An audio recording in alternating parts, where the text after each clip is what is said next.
myself, Namita Mukhia, Assistant Teacher, Nepali XII School. Today I am here and I am going to give you a short description, especially about the education system, especially after the independence period. That means the development of education in India just after the independence. So in this, we have to go through the different commissions and the committees which was appointed in the different years.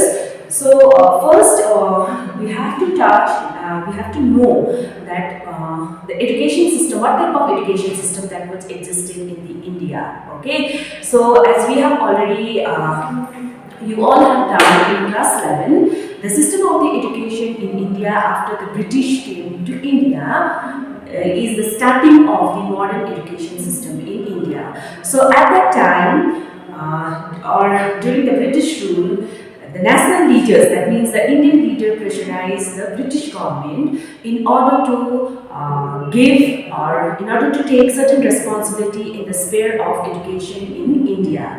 So on the account of which different commissions and the committee came up, but just after the independence, that is after 1947, the first commission which came into being is the University Education Commission.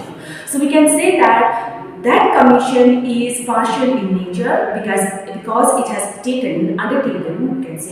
undertaken only the university system of education. That means to improve the overall structure of university education. But we have Secondary Education Commission. Okay, so Secondary Education Commission was appointed in the year 1952. And this commission was appointed especially under the chairmanship of Dr. A. Lakshman Mudaliar. That is why the commission is known as Mudaliar Commission. Okay, so another name for the Mudaliar Commission is the Secondary Education Commission of 1952 to 53. Now, these two commissions which came just after the independence, they especially concentrated on the university education as well as the secondary education. But what about the problem of the, especially the primary education and the pre-primary education? Therefore, the national leaders, they felt that it is necessary that we should first concentrate also on the pre-primary and the primary education system. So for the first time in 1964 to 66, Kothari Commission came into being, which was appointed under the chairmanship of Dr. D.S. Kothari. Okay, and this commission is also known as Indian Education Commission or the National Education Commission. So you only need to remember the year. If the Indian Education Commission of 1964 to 66 even National Education Commission. Why National Education? Because for the first time it concentrated on improving the overall structure of national education. Now the committee was appointed on 14th of July 1964. Okay, so in that commission they have chosen 17 members. That means they are the experts from the different countries like UK, USA, USSR, UNESCO. You sabai expert 17 members with Dr. D.S. Kothari. 17 members in the Kothari Commission appoint. They recommended on the different stages of the education system. The important you need to remember is this thing. The secretary of the commission was J.P. Nayak. He was elected as the secretary of the J.P. Nayak. So often this will come in your MCQ. MCQ answer, who was the secretary of the Kothari Commission? The answer is J.P. Nayak. Okay. So for the first time in the history of Indian education, this commission is the first education commission which presented a comprehensive study especially on the aims of education. What should be the aim of education in the different stages? Just like pre-primary, primary, secondary and the higher secondary stage. about the educational organization, how to organize education, especially educational administration. Okay, so the total infrastructure, so curriculum, it also recommended on the curriculum of the different stages, the evaluation system, we can say examination system, examination system recommend गरेको छ. Apart from this, economics of education, teachers training, status of the teachers, as well as the other subject. That means it is that commission which made a detailed study about each and every aspect of the education. So the commission is important also, it is because that it presents a new structural pattern. That means noise structural pattern, that is the 10 plus 2 plus 3, which was accepted or put into practice in the National Policy on Education, that is in 1968 to 86. That means this new structural pattern which we all are receiving today, that is 10 plus 2 plus 3, 10 years of schooling, 2 years of higher secondary and 3 years of graduation courses. This is given to us by the Kothari Commission. Now the Commission has divided the structural pattern into different stages. That is, the first is the pre-primary stage, that is, it starts from, or it may be the structure from 1 to 3 years. The Commission did not make any fixed structure of the pre-primary stage because Kothari Commission bhanda agadi aएको commissionहरु जति पनि हामीले देख्यौं, that is the University Education Commission or the Secondary Education Commission, they have not given so much of importance in the pre-primary system of education. So pre-primary education is the first time Kothari Commission recommended that each and every citizens of India should receive pre-primary education for 1 to 3 years because it will prepare the child especially for the primary education. Now the second stage of education is primary education, which has been divided into 2 stages. That is, the first one is the lower primary stage. This is the lower primary stage. And the next one is the higher, or we can say the upper primary stage. Now, lower primary should consist of class 1 to class 4 or 5. That means 1 to class 4 or class 5. So, it should come under the lower primary. Whereas, regarding the higher secondary also, higher primary, class from 5 to 7 if it is possible, or if not, then 6 to 8. So, this is the structural framework of primary education. Again, the Secondary Education Commission, that is the secondary education, the stage of secondary education consists of 2 stages, that is also lower secondary, that is the classes which comes under lower secondary is from class 8 to class 10. Okay, so from class 8 to class 10, and the second one, that is higher secondary, that is 11 and 12. So this is the framework. And apart from that, we have the stages of higher education.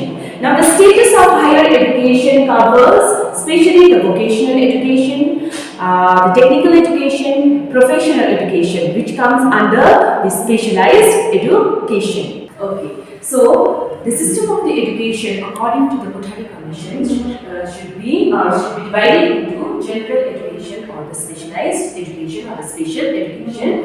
So general education, we have already done the whole the structures of education, the stages of education, education system includes, that is pre-primary education, primary education, secondary and higher secondary education, and the higher education, agencies of the higher education. So apart from that, specialized education that is vocational education, which should include vocational education, technical education and the professional education. So while doing this chapter, we need to remember or we need to recall the situation of 1964, where most of the Indians at the time were illiterate. First university education so that Indian people can do research work in India. Basically, at that time they used to go to the foreign countries for higher education. So university education. Now, vocational education, technical and professional education, it is needed because the socio-economic condition of the country was not very stable. So in order to specialize the whole structure, like the socio-economic condition of India, they concentrated on giving, they especially concentrated on training the children, the individual in the vocational skill, technical as well as the professional skill. So let us first discuss about the general education, and under general education we discuss about the pre-primary education, its structure, the curriculum and what are the objectives of pre-primary education, okay, to the children. So for the first one, what we do is that, what is general education? General education is the education especially for general people. Because the Constitution of India has declared that every child or every citizen of India has the right to education. Okay, so in one of the clauses in the Indian Constitution, because after 1948, after the University Education Commission Asstt in 1915, India Constitution frame and in which in one of the clauses of the Indian Constitution, that is Article 45 of the Clause 45 of the Indian Constitution, declare that the state shall endeavour to provide free and compulsory primary education to all the children between 6 to 14 years. That means till 14 years, education should be made free and compulsory. That is the primary education. Now, talking about the pre-primary education, as I already told you that this is the commission, Kothari Commission is the first commission which recommended on the introduction of the pre-primary education, especially before the primary education. And regarding the structure, it should be 1 to 3 years. So the commission did not give any definite framework or the structure, especially for running the pre-primary education. So all over India today, what we can see that there are different type of the structural framework of pre-primary education. Somewhere in some of the schools they follow one year course. In some other they will take 2 years or 3 years of pre-primary education. Now, what are the objectives behind giving pre-primary education? Structure pattern. So if the structure question comes on the structures, that you have to point out that there is no any definite structural pattern. It may be 1 to 3 years. Okay. Now regarding the objectives of pre-primary education. So the first objective is to help the child to develop a good health habit. This is the first time when the child is coming to the school, because especially the children after 2 to 6 years, they are totally comes under the preview of infancy education or the pre-primary education go under my outside. So the first thing, when they interact with the other individual, especially in a primary school, nursery, kindergarten school, school, first time first objective of that education is to develop a very good health habit. That means it may be the toilet habit, it may be the washing habit, the habit of dressing and the habit of cleanliness. So all these habits should infuse especially by the pre-primary education.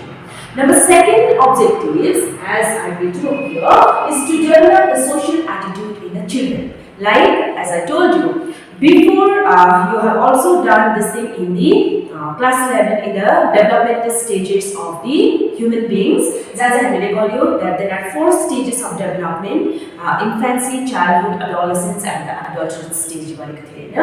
So the first thing during the infancy stage, infancy मा it covers from the birth to the age of 6 years and the 9 years हुन्छ. So for the first time the child or the infant, they extend their social relation with the parents. Parents they extend. But when they will come to the school, that means pre-primary school, they will meet so many children who are coming from the different social environment where I go. So when they interact with one another, interaction they will learn the characteristics of learning in the society. Society ma bachako लागि मान्छेलाई के गर्नु पर्यो, कतिवटा qualities or the characteristics चाहिन्छ हैन. So यो सिक्नुको लागि चाहिँ pre-primary stage is the best stage. Apart from this, to train through this education system, pre-primary education system is to train the children to express their emotions in a controlled manner. So here what we are doing is we are considering the developmental stages or the development in the different field, like the fourfold development that is the aim of the education. So the first thing is the physical development, then is intellectual development, which is also known as the mental development. Apart from this is the emotional development and the social development. So Chatama, that is the emotional development. A child during the infancy stage, they are not able to show different types of the emotions. So in a way, in a family, while living with the family, the emotions of the child is controlled by the parents. Okay, because some of the child are very bold, they will be very bold. So their emotions can say control garnu paryo. So in a way, when they come to the school, when they interact with the other children, other peer age groups or interact, they should learn to control their emotion. It may be because of the fear of the teachers, or it may be because of the fear of the parents. So parents ko host अथवा school teacher ko host, त्यसको त्यो environment को influence चाहिँ हामीले आफ्नो emotions लाई चाहिँ control गर्नु सिक्नु पर्यो. Okay. The fourth is to create the proper interest in the children, because this is the stage where the child is very curious. Very curious. They will ask so many questions. From 2 to 6 they are full of curiosity. They try to explore the things. So through pre-primary education, those interests has to be created, which will help them in their future life, because the pre-primary education is the base for it will provide a base especially for the primary, secondary and higher education. र यदि base नै एकदमै concrete छ भने that means त्यसको माथिको जति पनि तिमीले कन्स्ट्रक्सन गर्नु खोज्छ अथवा like the primary education, secondary education, यो एकदमै राम्रो भएर जान्छ. So the first thing they concentrated on giving the primary education with certain motive or certain objective. Apart from this, there is another objectives of the pre-primary education, that is to give the child's expression a channel to that the child is able to express themselves in a fuller manner. Because during the infancy stage, especially in the early infancy, they will not be able to express themselves after express because they word formation or sentence formation. Then by the end of 6 years, 6 years their expression is just like it really match with the adult expression. So adult member of the society, adult they express so we need to provide them certain way so that they will take out their all the emotional reactions, emotions. Apart from this, to help the children or to train the children to express their emotions, so these all are together will help a child to develop in physical in the emotional side, it will help the child to develop in the social side, their social side, their physical side, and their emotional side. So, the fruit of education, that means the all-round development of the children, will take place with the help of these objectives. Apart from this, now we have done the structure, we have done the objectives. Now, what are the curriculum? Which activities should be selected in the curriculum for pre-primary education? That means 7 activities has to be included in the curriculum. The first one, we have play activity, because at this stage children are playful by nature. They enjoy playing. So playful activities should be included. That is why nursery, kindergarten, Montessori school na jandakeri jo pani admit huncha, first ma play group huncha, so that children learn by playing. Kunai kura khelde khelde sikcha. Now second, we have physical activities. There should be some games, curriculum include, so that physically they will become more and more developed. Physical development is one of the aspects of the all-round development. So the children will play, they will get exercise, physical activities, motor activities, hands, limbs, through physical exercise it develops. So they will gain mastery over doing any type of activities. Apart from this, sensorial activities. Sensorial activities, especially we have different sense organ through which we gather information. So through the sensorial activities, to train the sensory organs of the children, to utilize the sensory organ in a proper manner to get the information. Apart from this, manual activities, they should be given certain responsibility. They should be given certain tasks to do. So they enjoy at this stage. They try to take up the responsibility. So naturally they will develop if these are included. Apart from that is learning. So learning means the basic 3 R's. So 3 R's should be included. 3 R's. This should be the curriculum of the pre-primary stage, that is reading, writing and arithmetic. 3 R's means reading, writing and arithmetic. Each children should be trained in reading the alphabet, writing the alphabet and arithmetic, doing simple sums. Apart from that, handwork, to get the basic information of working. जुन चाहिँ हामीले आफूले हातले काम गर्दै गर्दाखेरि जुन चाहिँ एक्सपिरियन्स पाउँछ, that should be there in the playful activities or the 7 activities in the curriculum. And the last one is the self-service activities. This should also be included, because whenever a child is, if he or she is going to the school, whenever he is keeping his things properly, his or her things properly, they are learning certain characteristics which is essential for the social. So there are certain agencies, or you can say that there are certain schools which runs the pre-primary education. The name of those agencies are the nursery school, Montessori school or the kindergarten school. That is KG1 and KG2 nursery or the English medium school. That is especially for meant for the pre-primary education. Now we have completed the pre-primary education. We'll start with the primary education. Now primary education is the first or the initial stage of the formal education, because we have already done also the before this we have done the pre-primary education. The pre-primary education, although it is the first stage of education, but that has not been included as the first stage of the formal education. Now, कुनै पनि स्कुलमा formal education कति बेला start हुन्छ भन्दाखेरि चाहिँ when the child is admitted into the primary school. So our primary school is the initial stage of the formal education, and especially it lays the foundation, the habit or the information which you are acquiring during this particular stage. It lays the foundation for your future life.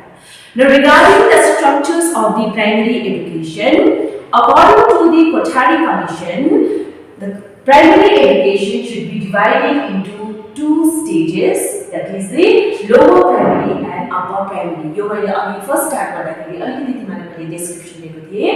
That is the primary stage into two. That is the first one is the lower primary. Lower primary should be of 4 to 5 years. So, lower secondary or the lower primary education system or the lower primary stage consists of 4 to 5 years, starting from class 1 to class 4 or class 1 to class 5. So, from class 1 to 4 or class 1 to 5 is regarded as the lower primary stage. This is the structural framework. Whereas the upper primary level 2 or 3 years को upper primary हुनुपर्छ. That is according to Kothari Commission. That means if it is till 5 हो भने till 7 class 7 सम्म चाहिँ primary education count हुनु पर्यो. If not, then 6 to 8 it should be counted as the upper primary education. That is why I pointed out that in some clauses of the Indian Constitution, that is clause 45 of the Indian Constitution, especially is in favor of giving free and compulsory till the age of 14 years. That means 14 years na kunai pani nani kahuncha, they will be in class 8. That is the free and compulsory primary education. अब यो जग्गा हेर्दाखेरि चाहिँ that is after class 8.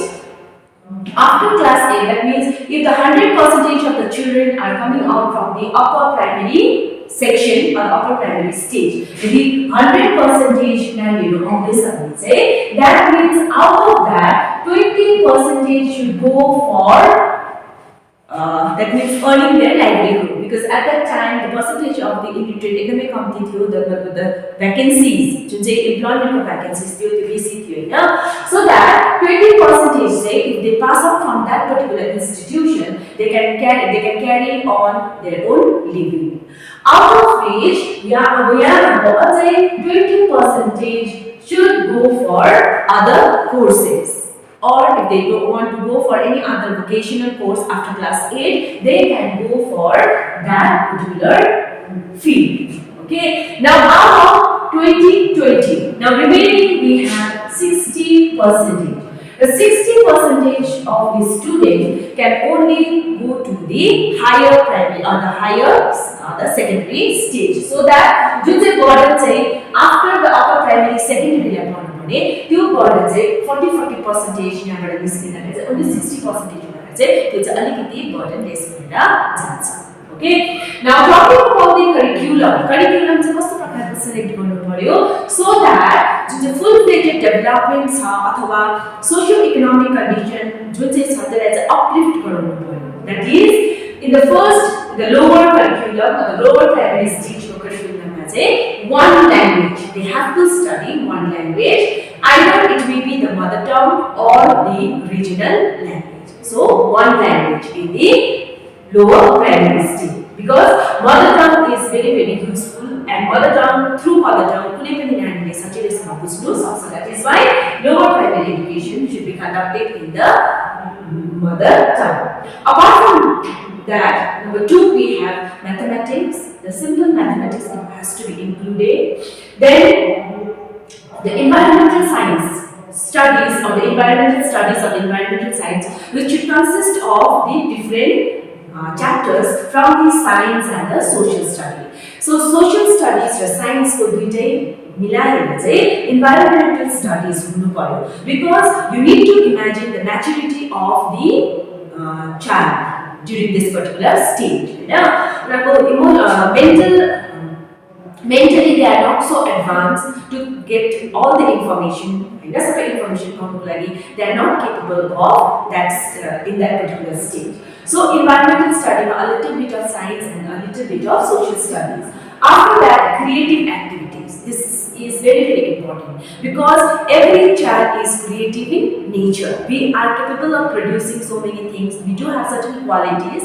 Just let's say it is through the education, especially the primary education is given. पर्यो. We have to channelize so that the child will be able to take out those creative activities, or he or she will become a productive or the creative individual.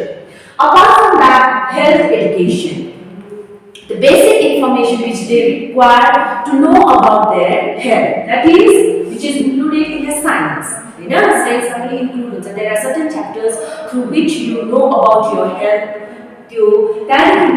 Last one, the social service or the work experience. कुनै पनि एउटा work experience हामीलाई दिनु पर्यो.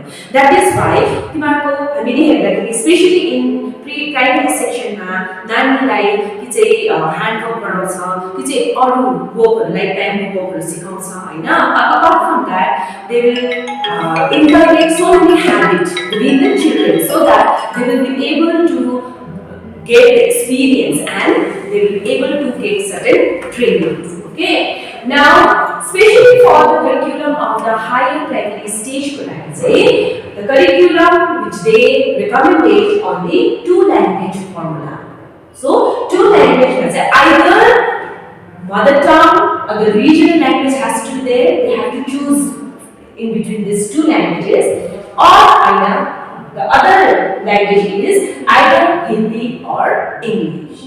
Now, here I would like to remind you, or I would like to give you one important information, that is in the higher secondary stage, especially regarding the language, higher secondary stage, Kothari Commission recommended on the three language formula. That is, one is your mother tongue, one is your regional language or Hindi should be there. Apart from that, one foreign language. So, if question comes on which commission recommended on the three language formula of the secondary stage, you need to point out that that is your Kothari Commission, or you can say it is the Indian Education Commission or the National Education Commission. So, two languages. Apart from that, the subject which has to be included in the curriculum are the mathematics, science, social study, art, social service, then physical education, moral or the spiritual education. So these are the subject matter which a child has to go through when he is coming out from the lower and the higher primary stage. Now regarding the evaluation, especially student achievement. So according to Kothari Commission, class 1 and class 2, they together should form a cycle. So that at the end of class 2, that the teacher can evaluate the achievement of the children. That is totally internal. Now class 3 and class 4 will also form another cycle. So another cycle as a field, they will be measured, or their achievement will be measured on the basis of the grading system. They have to appear for the written examination. The written examination, they will be given some grades, especially on their achievement. Now apart from that, we have that is regarding class 1, 2, 3 and 4. Now according to the commission, that after class 5, that is after the primary stages, they should have one national level assessment test, on the account of which they can easily measure the achievement of the children. Now commission also, they put forward certain recommendations, especially for extending the primary education. Extend because at that time the number of the primary school were very less. Especially in the rural areas. They have to walk 1 hour or 2 hours, 10 kilometers distance cross. They have to go to certain primary schools. Okay, so for that one, the government, the Kothari Commission recommended that every lower primary school should be within the radius of 1 kilometer distance. That means, school primary 1 kilometer radius lower primary school. that is till class 5. Now, if the children wants to go for further education, त्यो school चाहिँ त्यो नानीको घरदेखिको 2 रेडियसको एरियामा चाहिँ अर्को higher primary schools अथवा upper primary schools हुनु पर्यो बुझ्यो so they also recommended that whenever the introduction, especially the establishment of the school, they are in favor of introducing more and more primary school with an aim of giving proper education to the children, that is the primary education to the children, which is free of cost. Now, talking about the objectives of the primary education. Number 1 is, it is to help the children in acquiring the basic elementary knowledge which is essential for them to develop themselves in future. That is number 1. Apart from this, to make aware, that means to let the child aware of the situation of the society, about the cultural patterns, about their life situation. So the commission recommended on the inclusion of the social science. Social science include with the help of that particular information, they will be aware about their cultural patterns, about their surrounding. That is number 1 objectives. Now, the second objective is to infuse in the learner some character traits which is especially required to live in a society. Because whenever we live in a society, every individual and every person has got 2 propensities. The first propensity is the propensity of gregariousness, where a person wants to belong to the certain society. So the society of master we need to have certain characteristics, certain things which we have to follow, rules and regulations. We need to have a lot of tolerance. We have to cooperate with the other individual. So you say whenever the child is coming to the primary schools, when they interact with the other individual or other peer age groups interact with your quality that is to tolerate as well as to cooperate with the individual. That is the thing which you acquire to live peacefully in a society. Apart from that, to equip the children with a productive knowledge or a productive skill. Because primary education that we have work experience provided on the body. Yeah? That means whenever you are going through this type of the experiences, you are becoming a creative individual. Like for the girls, handwork, stitching, needlework. Apart from that, boys are like clay modeling, making potteries and all, bamboo work, wood work, etc. will be included. So that whenever they will come out from the primary section, they will totally become a productive individual, an individual with a skill, so that with the help of that skill, they can easily earn their livelihood if they don't want to go further for further education. Living Now, apart from this, actually, while they are concentrating on the productive activities of a children, or the productive activity, or making an individual a productive one, it is because that the economic condition of the country at that period, when the Britishers left India, they exploited the whole wealth of India. So as a result, India socio or economic condition just when the Britishers left India was not very good. So unstable first thing they have to concentrate on giving education to the children, making them aware about the Western culture, Western education, which is advanced Indian education system. So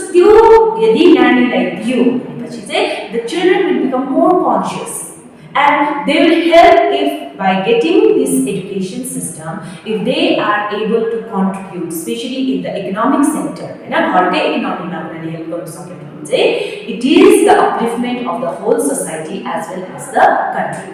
So national economy they are concentrating on giving that type of education, just as a productive individual as well as the skill trained individual. Now, especially development of the language is also there. The aim of giving education is for the development of the language at the primary level. And because of this, because if you go to the different part of India, you will get different people, you will get the chance to meet with the different people speaking different languages. So we have a variety of the caste, variety of the language, variety of religion.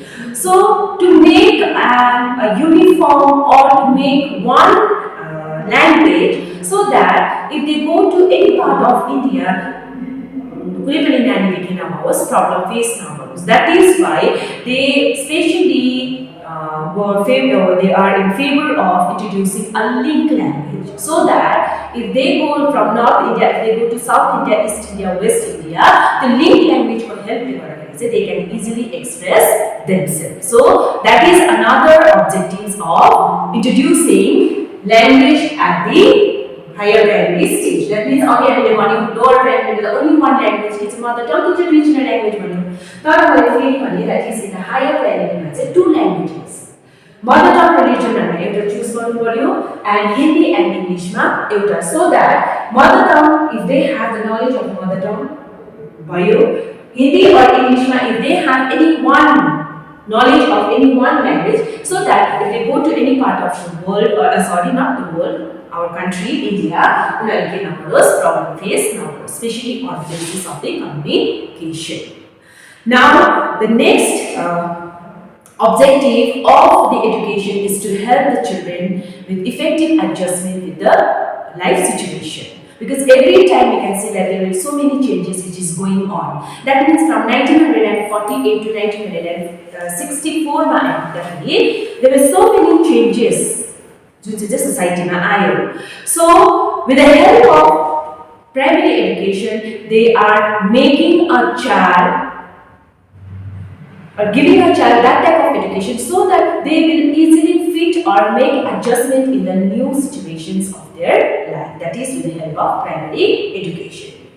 And lastly, the last objective of the primary education is to help the child to develop the capacity of abstract thinking as well as the critical thinking, gaining some moral and the spiritual values or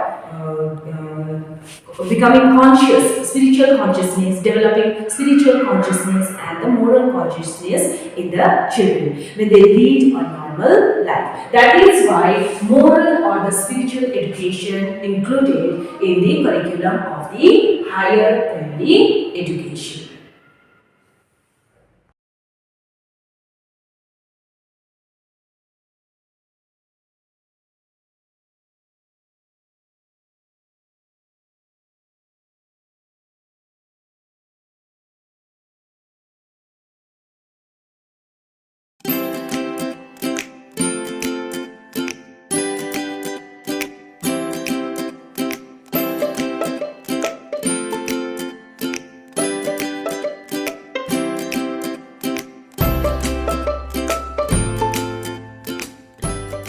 Hello my dear students, my name is Dawanorbu Sherpa. I am an assistant teacher of Griffiths HS Secondary School. So today in chemistry, as we know that chemistry is broadly divided into three parts, okay? That is inorganic, organic and physical chemistry. So in today's class, basically from alcohol, phenols and ethers chapter, that is from the organic chemistry, I am going to cover few topics, okay? And those topics are acidity of alcohol, Lucas test, dehydration of alcohol and Reimer-Tiemann reaction, okay? So starting from the very first, that is acidity of alcohol. What do you mean by acidity? Acidity basically means release of proton, okay? Alcohol le jati sajilo proton release garnu sakcha, we say that alcohol is more acidic. So we will take three alcohols, that is this one is your primary alcohol. Similarly, this one is your second degree alcohol, and lastly this one is your tertiary alcohol, okay? So yo tinta alcohol. Now ke huncha bhandakheri chai release of proton huncha, then after we will get this conjugate base, okay?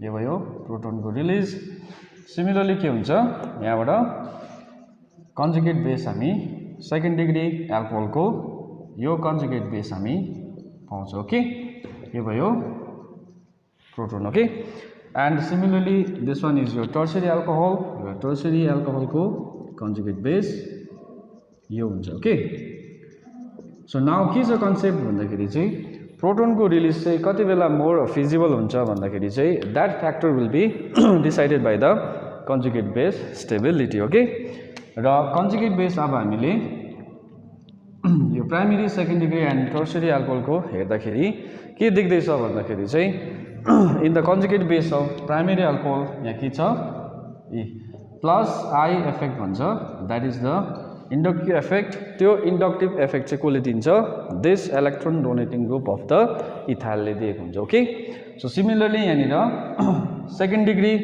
एल्कोहलमा हामीले हेर्यो भनेदेखि के देख्दैछ भन्दाखेरि second degree एल्कोहलमा चाहिँ के छ दुईवटा के छ प्लस आई इफेक्ट छ ओके दुईटा इन्डक्टिभ इफेक्ट रहेको हुन्छ सिमिलरली यहाँनिर टर्शियरी एल्कोहलमा हेर्यो भनेदेखि इन्डक्टिभ इफेक्ट झन् के भएको छ ज्यादा बढेर गएको छ सो के हुन्छ भन्दाखेरि चाहिँ as a result since tertiary एल्कोहलको कन्जुगेट बेसमा चाहिँ इन्डक्टिभ इफेक्ट ज्यादा भएकोले गर्दाखेरि तीनटा भएकोले गर्दा यो के हुन्छ यो मोस्ट अनस्टेबल हुन्छ ओके वाल हामीले त्यही कुरा यहाँनिर सेकेन्ड डिग्री एल्कोहलको कन्जुगेट बेसमा हेर्यो भनेदेखि के हुन्छ यो लेस अथवा लिस्ट स्टेबल हुन्छ भन्दा पनि हुन्छ ओके टर्शियरी एल्कोहलको कन्जुगेट बेस भन्दाखेरि के हुन्छ यो अलिकति के हुन्छ स्टेबल हुन्छ वेयरएज यो जुन चाहिँ प्राइमेरी एल्कोहलको कन्जुगेट बेस छ यहाँनिर हेर्यो भनेदेखि खालि के छ एउटा इन्डक्टिभ इफेक्ट छ बाइ द इथाइल ग्रुप त्यही कारणले गर्दाखेरि कम्पेयर टु दिस थ्री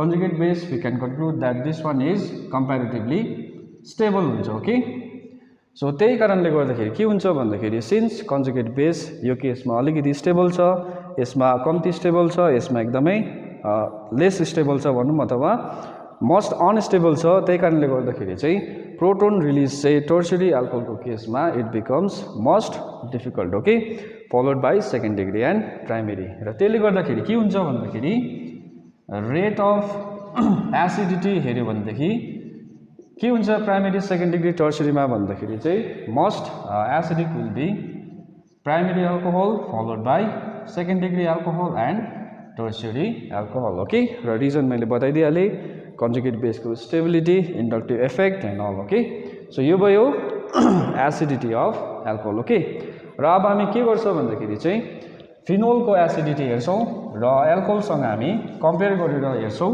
कि फिनोल र एल्कोहलमा which will be more acidic and why okay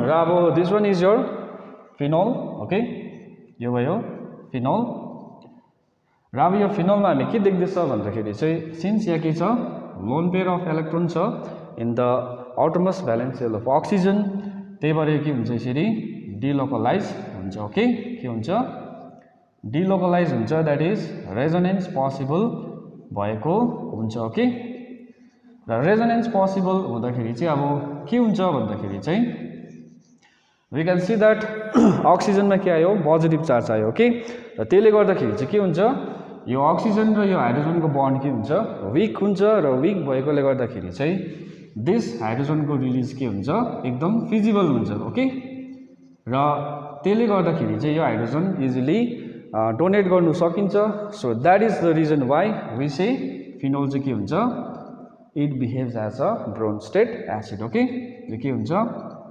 brown state acid जस्तो बिहेभ गर्छ ओके र अब हामी फिनोल अनि एल्कोहलको एसिडिटी कम्पेयर गरेर हेर्नेछौँ ओके यो भयो अगेन फिनोल ओके यो भयो फिनोल एन्ड म एउटा जेनरल एल्कोहल लिँदैछु okay this one is your general alcohol okay general alcohol लिँदैछु र अब के हुन्छ भन्दाखेरि अघिकै कन्सेप्ट अगेन फिनोक्साइड आयन हामीले पाउँछ okay this one is your phenoxide ion that is conjugate base similarly यो जेनरल एल्कोहलको के पाउँछ हामीले दिस वान कन्जुगेट बेस पाउँछ यो भयो प्रोटोन ओके र अब हामी व्हाट वी विल सी भन्दाखेरि चाहिँ कन्जुगेट बेसको stability we will see okay कुन चाहिँ केसमा चाहिँ कन्जुगेट बेस चाहिँ मोर स्टेबल रहेछ ओके र फिनोलको conjugate base that is phenoxide ion हेर्दाखेरि यहाँ के देख्दैछ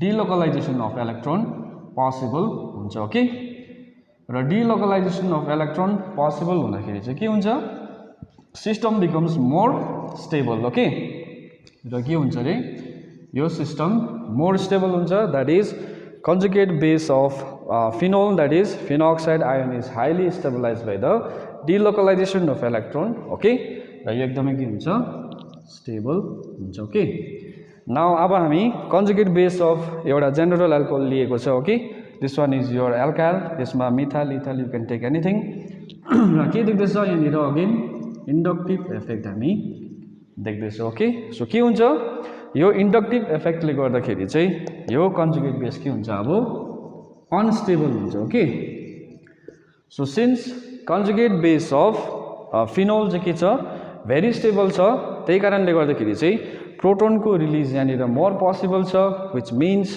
phenol will be more acidic than alcohol okay के हुँदो रहेछ फिनोलको एसिडिटी ज्यादा हुन्छ देन एल्कोहल ओके यो भयो हाम्रो first topic that is acidity of alcohol okay now we will move on to next topic that is Lucas test okay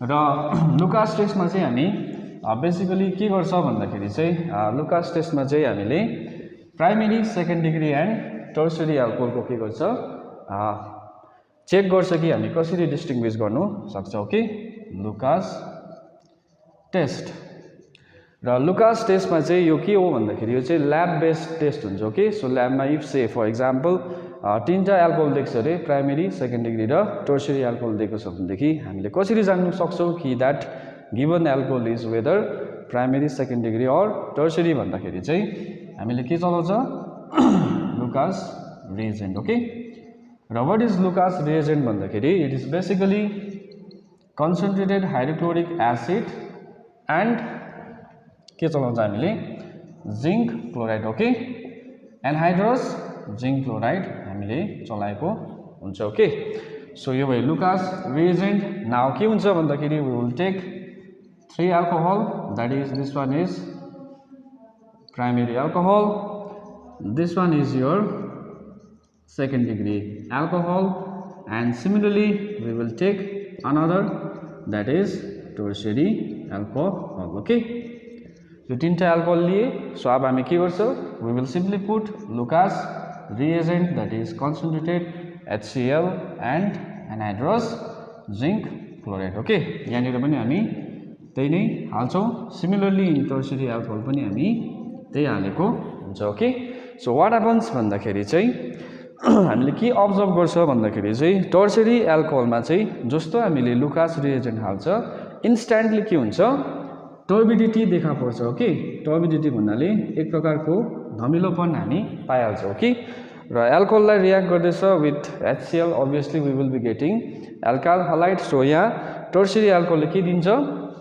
tertiary हलाइडै दिन्छ okay we will get this product okay र turbidity पनि हामी के पाउँछ अरे इन्स्ट्यान्टली पाइहाल्छ we will get turbidity instantly अब के हुन्छ भन्दाखेरि in case of second degree alcohol चाहिँ it will take certain time okay 3 to 5 minutes लाग्छ र 3 to 5 मिनट्समा चाहिँ वी विल गेट टर्बिडिटी र यसबाट हामीले कुन चाहिँ अल्काइल हलाइड पाउँछ भन्दाखेरि चाहिँ हामीले दिस अल्काइल हलाइड पाउँछ र turbidity comes after how much 2 to 3 अथवा 3 to 5 मिनट्सको बाद खाली हामीले के पाउँछ टर्बिडिटी पाएको हुन्छ in case of second degree alcohol okay र प्राइमेरी एल्कोहलमा चाहिँ के हुन्छ भन्दाखेरि चाहिँ लुकास रिएजेन्ट हाल्दाखेरि चाहिँ under normal room temperature there will be no reaction reaction नै हुँदैन यसमा चाहिँ र रियाक्सन हुँदैन नर्मल रुम टेम्परेचरमा सो हामी के गर्नुपर्छ भन्दाखेरि चाहिँ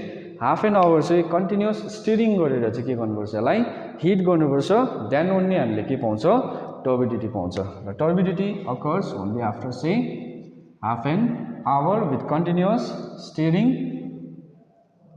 एन्ड हिटिङ ओके सो यो चाहिँ हामीले यस्तो अब्जर्भ गर्छ सो यसरी चाहिँ हामीले लुकास टेस्टको थ्रु चाहिँ primary second degree and tertiary एल्कोहलको के गर्नु सकिन्छ डिस्टिङ्ग्विस गर्नु सकिन्छ ओके र अब एउटा क्वेसन आउँछ कि किन चाहिँ टर्सियरीले चाहिँ यस्तो छिटो टर्बिडिटी दियो सेकेन्ड डिग्रीलाई सर्टन टाइम लाग्यो बट प्राइमेरीमा त त्यो हुँदै भएन भन्दाखेरि चाहिँ एउटा के छ मेकानिजम छ ओके र फ्रम द मेकानिजम हामीले बुझ्न सक्छौँ कि किन चाहिँ टर्सियरी एल्कोहलमा चाहिँ टर्बिडिटी के भयो इन्स्ट्यान्टली आयो so now we are looking over the mechanism okay र मेकानिजम कस्तो छ भन्दाखेरि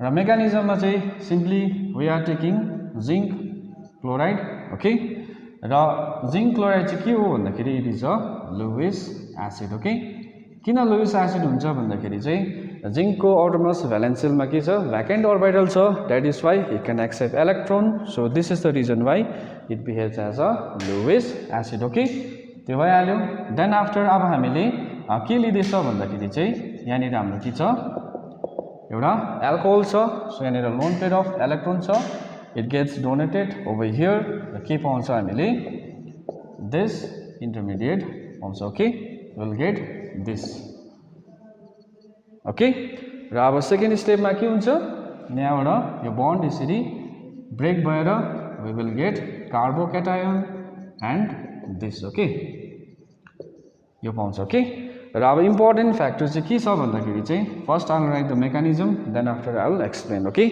अब के हुन्छ कार्बोक्याटाइन छ प्लस के छ दिस इन्टरमिडिएट छ र अब के हुन्छ भन्दाखेरि चाहिँ अब चाहिँ सिन्स इन द सिस्टम के छ भन्दाखेरि HCl छँदैछ HCl सो के हुन्छ chloride will attack over here okay र यहाँनिर लोन पेयर अफ इलेक्ट्रोन भएकोले गर्दाखेरि this lone pair will attack over here okay र यसरी हामीले के पाउँछौँ अल्काइल हलाइड पाइहाल्यो देन आफ्टर यहाँनिर के छ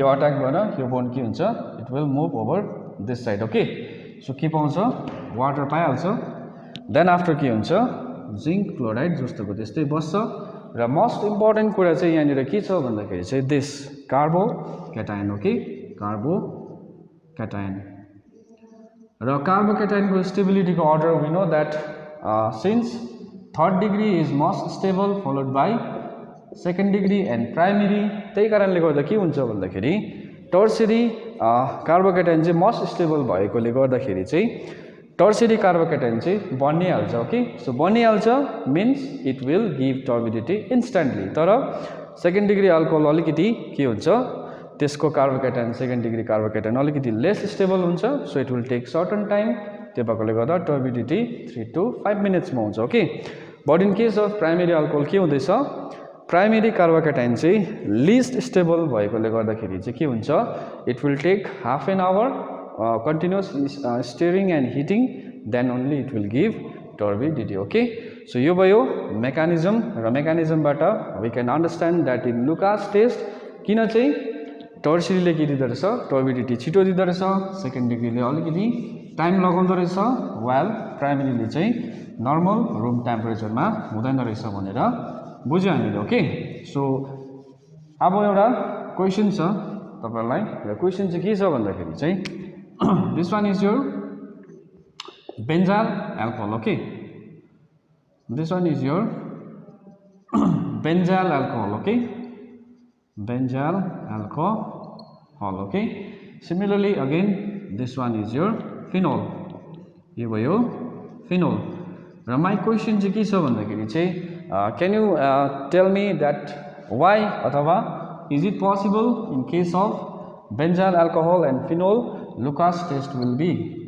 Lucas test चाहिँ benzyl alcohol अनि phenol मा चाहिँ possible छ कि छैन that you can try yourself okay so that is your task so second topic हाम्रो Lucas test we have done so next one comes our next topic that is the dehydration of alcohol okay dehydration of alcohol र dehydration भन्दाखेरि चाहिँ हामीले के बुझ्छ भन्दाखेरि चाहिँ dehydration simply means loss of water okay वाटरको लसलाई नै हामी के भन्छ डिहाइड्रेसन भन्छ र डिहाइड्रेसन गर्नुको लागि चाहिँ we will use different dehydrating agents. Okay, जस्तै we can use dehydrating agent मा we can use as concentrated sulfuric acid.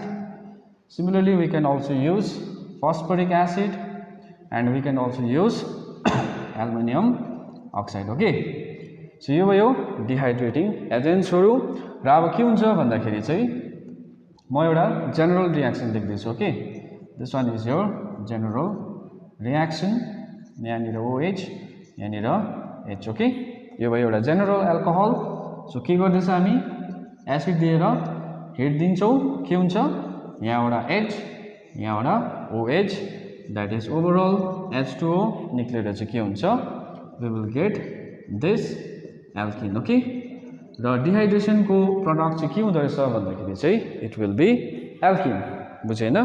र अब हामी सिमिलरली के हेर्छ भन्दाखेरि चाहिँ प्राइमरी सेकेन्ड डिग्री अनि टर्शियरी एल्कोहलमा चाहिँ कति कति हामीले एसिड लिनुपर्छ concentrated sulfuric acid र कति कति टेम्परेचर्स लिएर चाहिँ we will get alkene त्यो हामी हेर्ने छौं. Okay, so starting from the very first, that is this primary alcohol. Okay, र म यसरी लेख्दैछु so that I can make mechanism or make this thing look better. Okay, so यो भयो primary alcohol. Okay, so हामी के लिँदैछ concentrated sulfuric acid लिँदैछ र हामी के लिनुपर्छ यसमा टेम्परेचर र टेम्परेचर यसमा 443 केल्भिन लिएको हुनुपर्छ. ओके, सो यहाँबाट H यहाँबाट OH दैट इज के हुन्छ H2O यहाँबाट रिलीज हुन्छ डिहाइड्रेट हुन्छ then we will get this alkene. Okay,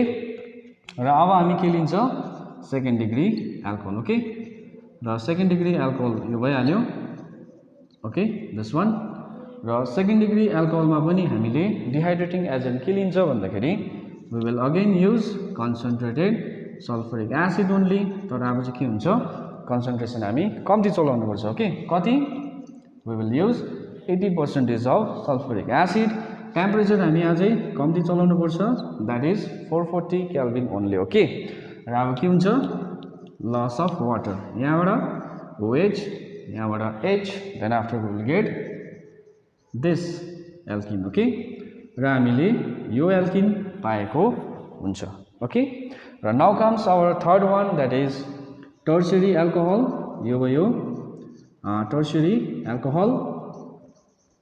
okay, र अब हामी के चलाउँछ again dehydrating agent will be same that is concentrated sulphuric acid only. र कन्सन्ट्रेटेड सल्फ्युरिक एसिड को कन्सन्ट्रेसन अब हामी के गर्नुपर्छ अझै घटाउनु पर्छ. ओके, 80 देखिको घटाएर कति 20% खाली चलायो भने भइहाल्छ. र टेम्परेचर पनि हामीले अझै घटाउनु पर्छ ओन्ली 358 केल्भिन चलायो भने भइहाल्छ. ओके, सो यहाँबाट के हुन्छ OH यहाँबाट H. ओके, सो के हुन्छ loss of water that is dehydration हुन्छ and finally we will get this alkene.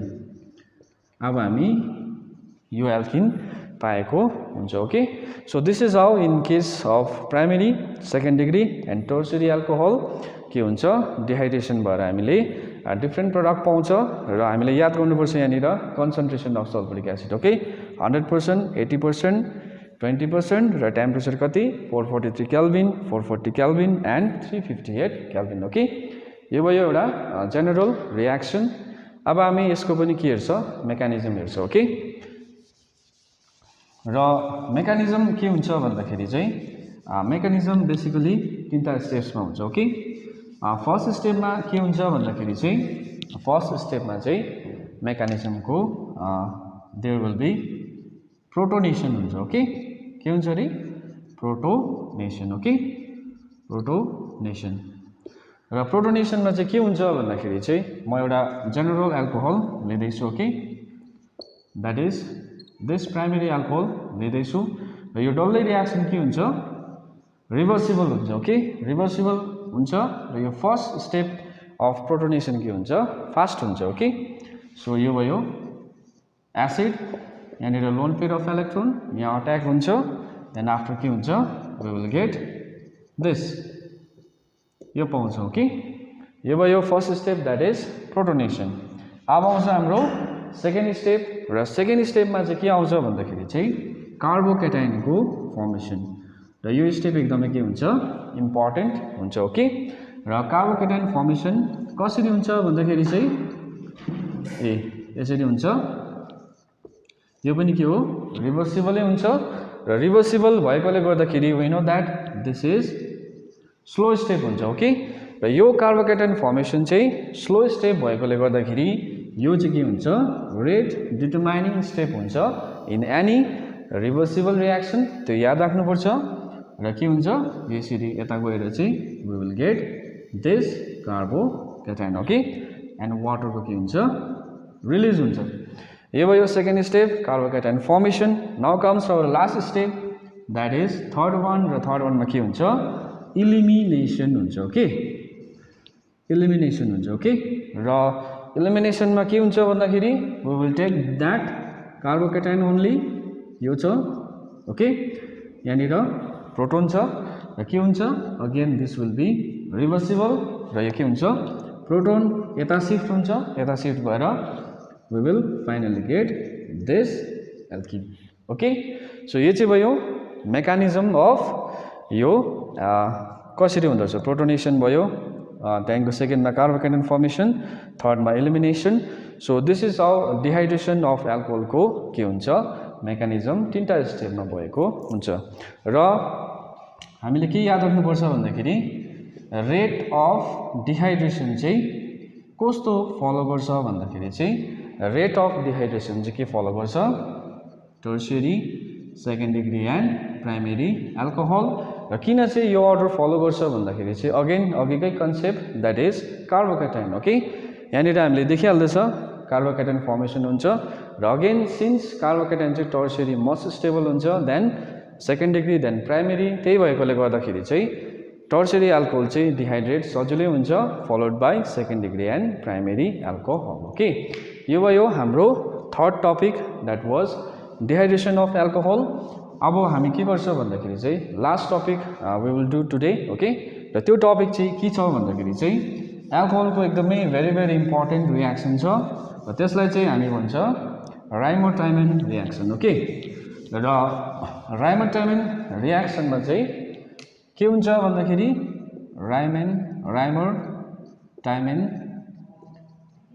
Reaction okay यो भयो राइमर-टाइमन रिएक्सन र यसमा चाहिँ हामी लिन्छ simply first of all alcohol that is phenol okay phenol लिन्छौँ देन आफ्टर यसमा चाहिँ हामीले कुन कुन रिएजेन्ट लिनुपर्छ भन्दाखेरि चाहिँ हामीले लिनुपर्छ base that is sodium hydroxide and another is CHCl3 that is chloroform okay base sodium hydroxide र हामी के लिन्छ रे क्लोरोफर्म लिन्छ ओके र सेकेन्डमा हामी के गर्नुपर्छ यसलाई एसिडिफिकेसन गर्नुपर्छ ओके र एसिडिफिकेसन गरे पश्चात चाहिँ हामीले प्रडक्टमा चाहिँ के पाउँछ भन्दाखेरि चाहिँ प्रडक्टमा चाहिँ हामीले के पाउँछ दिस अर्थो प्रडक्ट पाएको हुन्छ र यो अर्थो प्रडक्टलाई हामी के भन्छ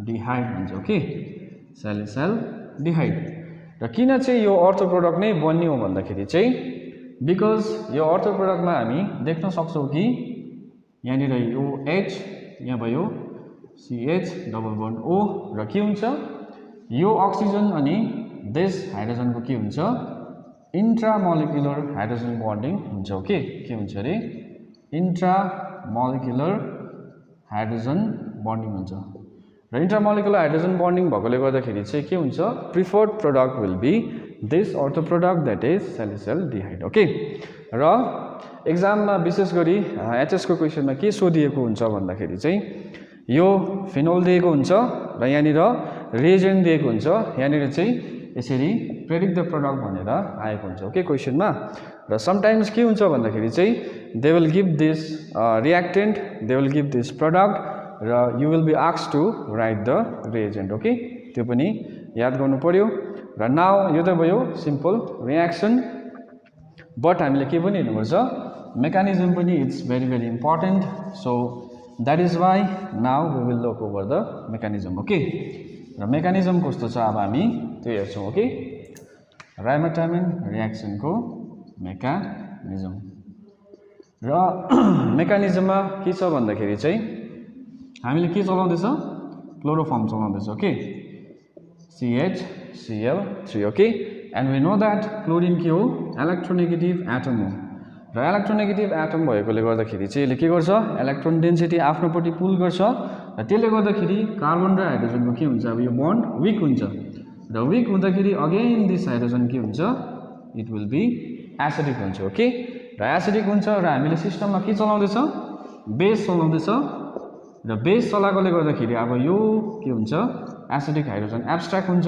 एब्स्ट्र्याक्ट भएर हामीले के पाउँछ we will get this compound okay यो पाउँछ हामीले ओके र अब के हुन्छ भन्दाखेरि again we further know that यो क्लोरिन के हो this chlorine is a halogen and halogens are very good leaving group त्यो भएकोले गर्दाखेरि एउटा हेलोजेन रिलिज हुन्छ ओके र रिलिज भएर के पाउँछ भेरी भेरी इम्पोर्टेन्ट इन्टरमिडिएट हामीले यसरी पाएको हुन्छ र यसलाई चाहिँ हामी के भन्छ डाइक्लोरोकार्बिन भन्छ ओके डाइक्लोरोकार्बिन ओके र यहाँनिर कार्बनको हाइब्रिडाइजेसन कति हुन्छ भने नि कार्बनको hybridisation will be sp2 okay त्यो पनि याद राख्नुपर्छ एट द सेम टाइम के हुन्छ भन्दाखेरि चाहिँ यहाँनिर हामीले हेर्यो नि यहाँ भयो दुईटा इलेक्ट्रोन यहाँनिर यो बन्डको दुईटा र यहाँ यो बन्डको दुईटा गर्दाखेरि ओन्ली 6 इलेक्ट्रोन छ सो अक्टेट फुलफिल भएको यहाँनिर हुँदैन ओके र अक्टेट फुलफिल नहुँदा चाहिँ के प्रब्लम हुन्छ भन्दाखेरि चाहिँ अब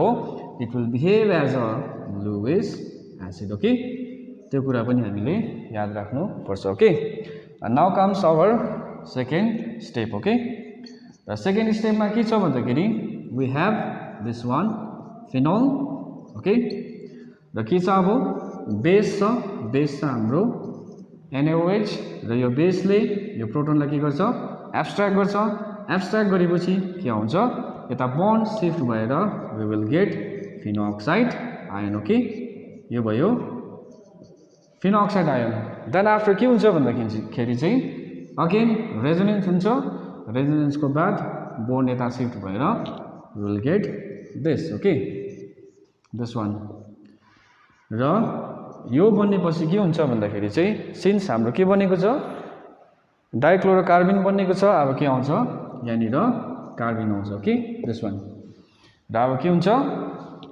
यसले यहाँनिर अट्याक गर्छ अट्याक गरेपछि चाहिँ we will get this okay bond double bond O यहाँनिर हाइड्रोजन छ यहाँनिर के छ कार्बन छ अगेन यहाँ क्लोरिन छ ओके र अगेन के हुन्छ यहाँनिर नेगेटिभ चार्ज हुन्छ ओके र अब के हुन्छ भन्दाखेरि फर्दर यहाँको नेगेटिभले यो प्रोटोनलाई के गर्छ एब्स्ट्र्याक्ट गर्छ यो बन्ड यता शिफ्ट हुन्छ यो यता हुन्छ र के हुन्छ भन्दाखेरि चाहिँ ब्याक एरोमेटिसिटी के हुन्छ गेन हुन्छ ओके र म त्यो स्टेप यहाँनिर लेख्दैछु र अब के हुँदो रहेछ दिस वान यो बनिन्छ यहाँनिर एरोमेटिसिटी हामीले गेन गरिहाल्यौँ O minus then after CCl and H हुन्छ ओके र के हुँदैछ भन्दाखेरि चाहिँ यहाँसम्म हामी आइपुग्यौँ र यहाँनिर के छ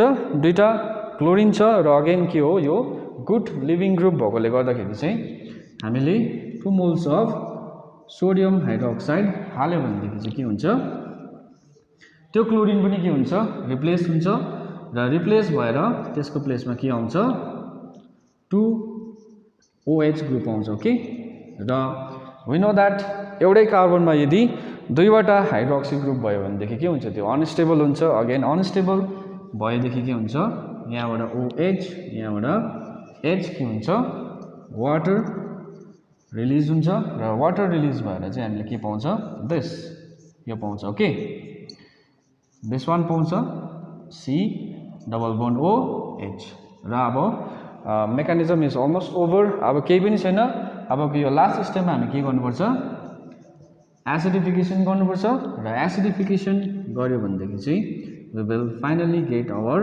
desired product that is salicylaldehyde okay so यो भयो मेकानिजम ओके मेकानिजममा के रहेछ फर्स्ट स्टेपमा यो एसिडिक हुँदो रहेछ बेसले एब्स्ट्र्याक्ट गरेर फाइनली गएर के बनिँदो रहेछ भेरी इम्पोर्टेन्ट कार्बिन बनिँदो रहेछ then in the second step बेसले प्रोटोन एब्स्ट्र्याक्ट गरेर फिनोक्साइड के बनिँदो रहेछ आयन बनिँदो रहेछ देन आफ्टर कार्बिनमा अट्याक गरेर with this mechanism 2 moles of sodium hydroxide हालेर वाटर रिलिज भएर चाहिँ फाइनली एसिडिफाई गर्दाखेरि के पाउँदो रहेछ we get this salicylaldehyde okay so यो भयो राइबोटाइमन रियाक्सनको मेकानिजम ओके सो आजको क्लासमा हामी बेसिकली यही चारवटा टपिक कभर गर्नेवाला थियो so I just completed it र एकपल्ट म समराइज गर्न चाहन्छु कि र समराइजमा के छ भन्दाखेरि चाहिँ फर्स्ट हामीले के गर्यो एसिडिटी अफ एल्कोहल गर्यो र रेट अफ एसिडिटी कस्तो देखियो भन्दाखेरि चाहिँ प्राइमेरी एल्कोहल चाहिँ के हुन्छ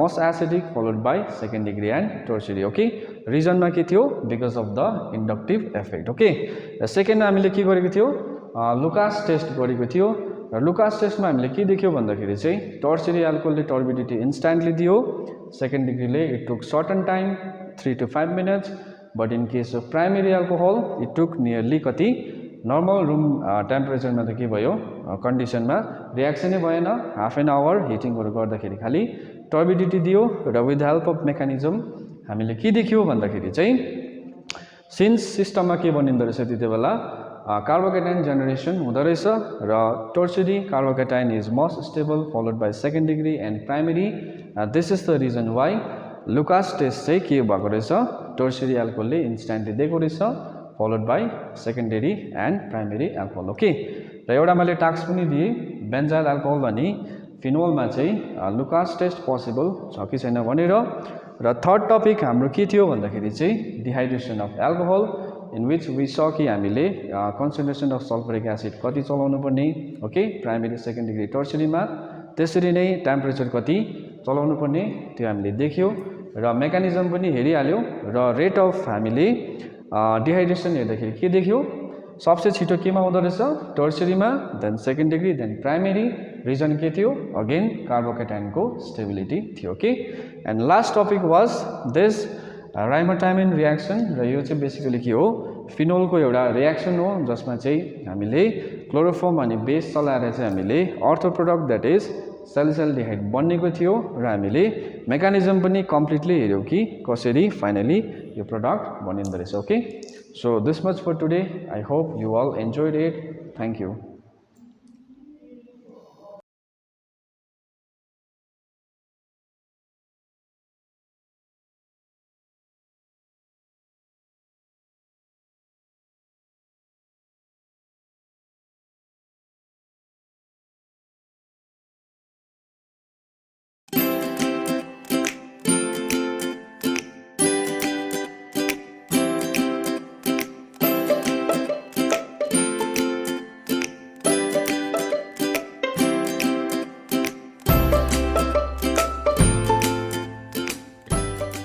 Dear students, welcome once again in this online class. So today's topic is, now today we are going to discuss about the reconstruction of partnership. हामीले यो भन्दा अघिल्लो क्लासेसहरुमा अलरेडी पार्टनरशिपको फर्स्ट सेक्सन 1 and 2 भनेर मैले मेरो प्रिभियस क्लासेसतिर तिमीहरूलाई बताएका थिए त सेक्सन 1 हामीले अलरेडी कम्प्लिट गरिसक्यौं जसमा हाम्रो लास्ट क्लासमा हामीले भ्यालुएसन अफ गुडविल सम्म पुगेर रोकेको थियौं र आज जुन चाहिँ हामी स्टार्ट गर्दै छौं this is your second section 2 of the partnership accounting which includes the reconstruction of partnership firm. In this section, we will discuss about the changes in profit sharing ratio,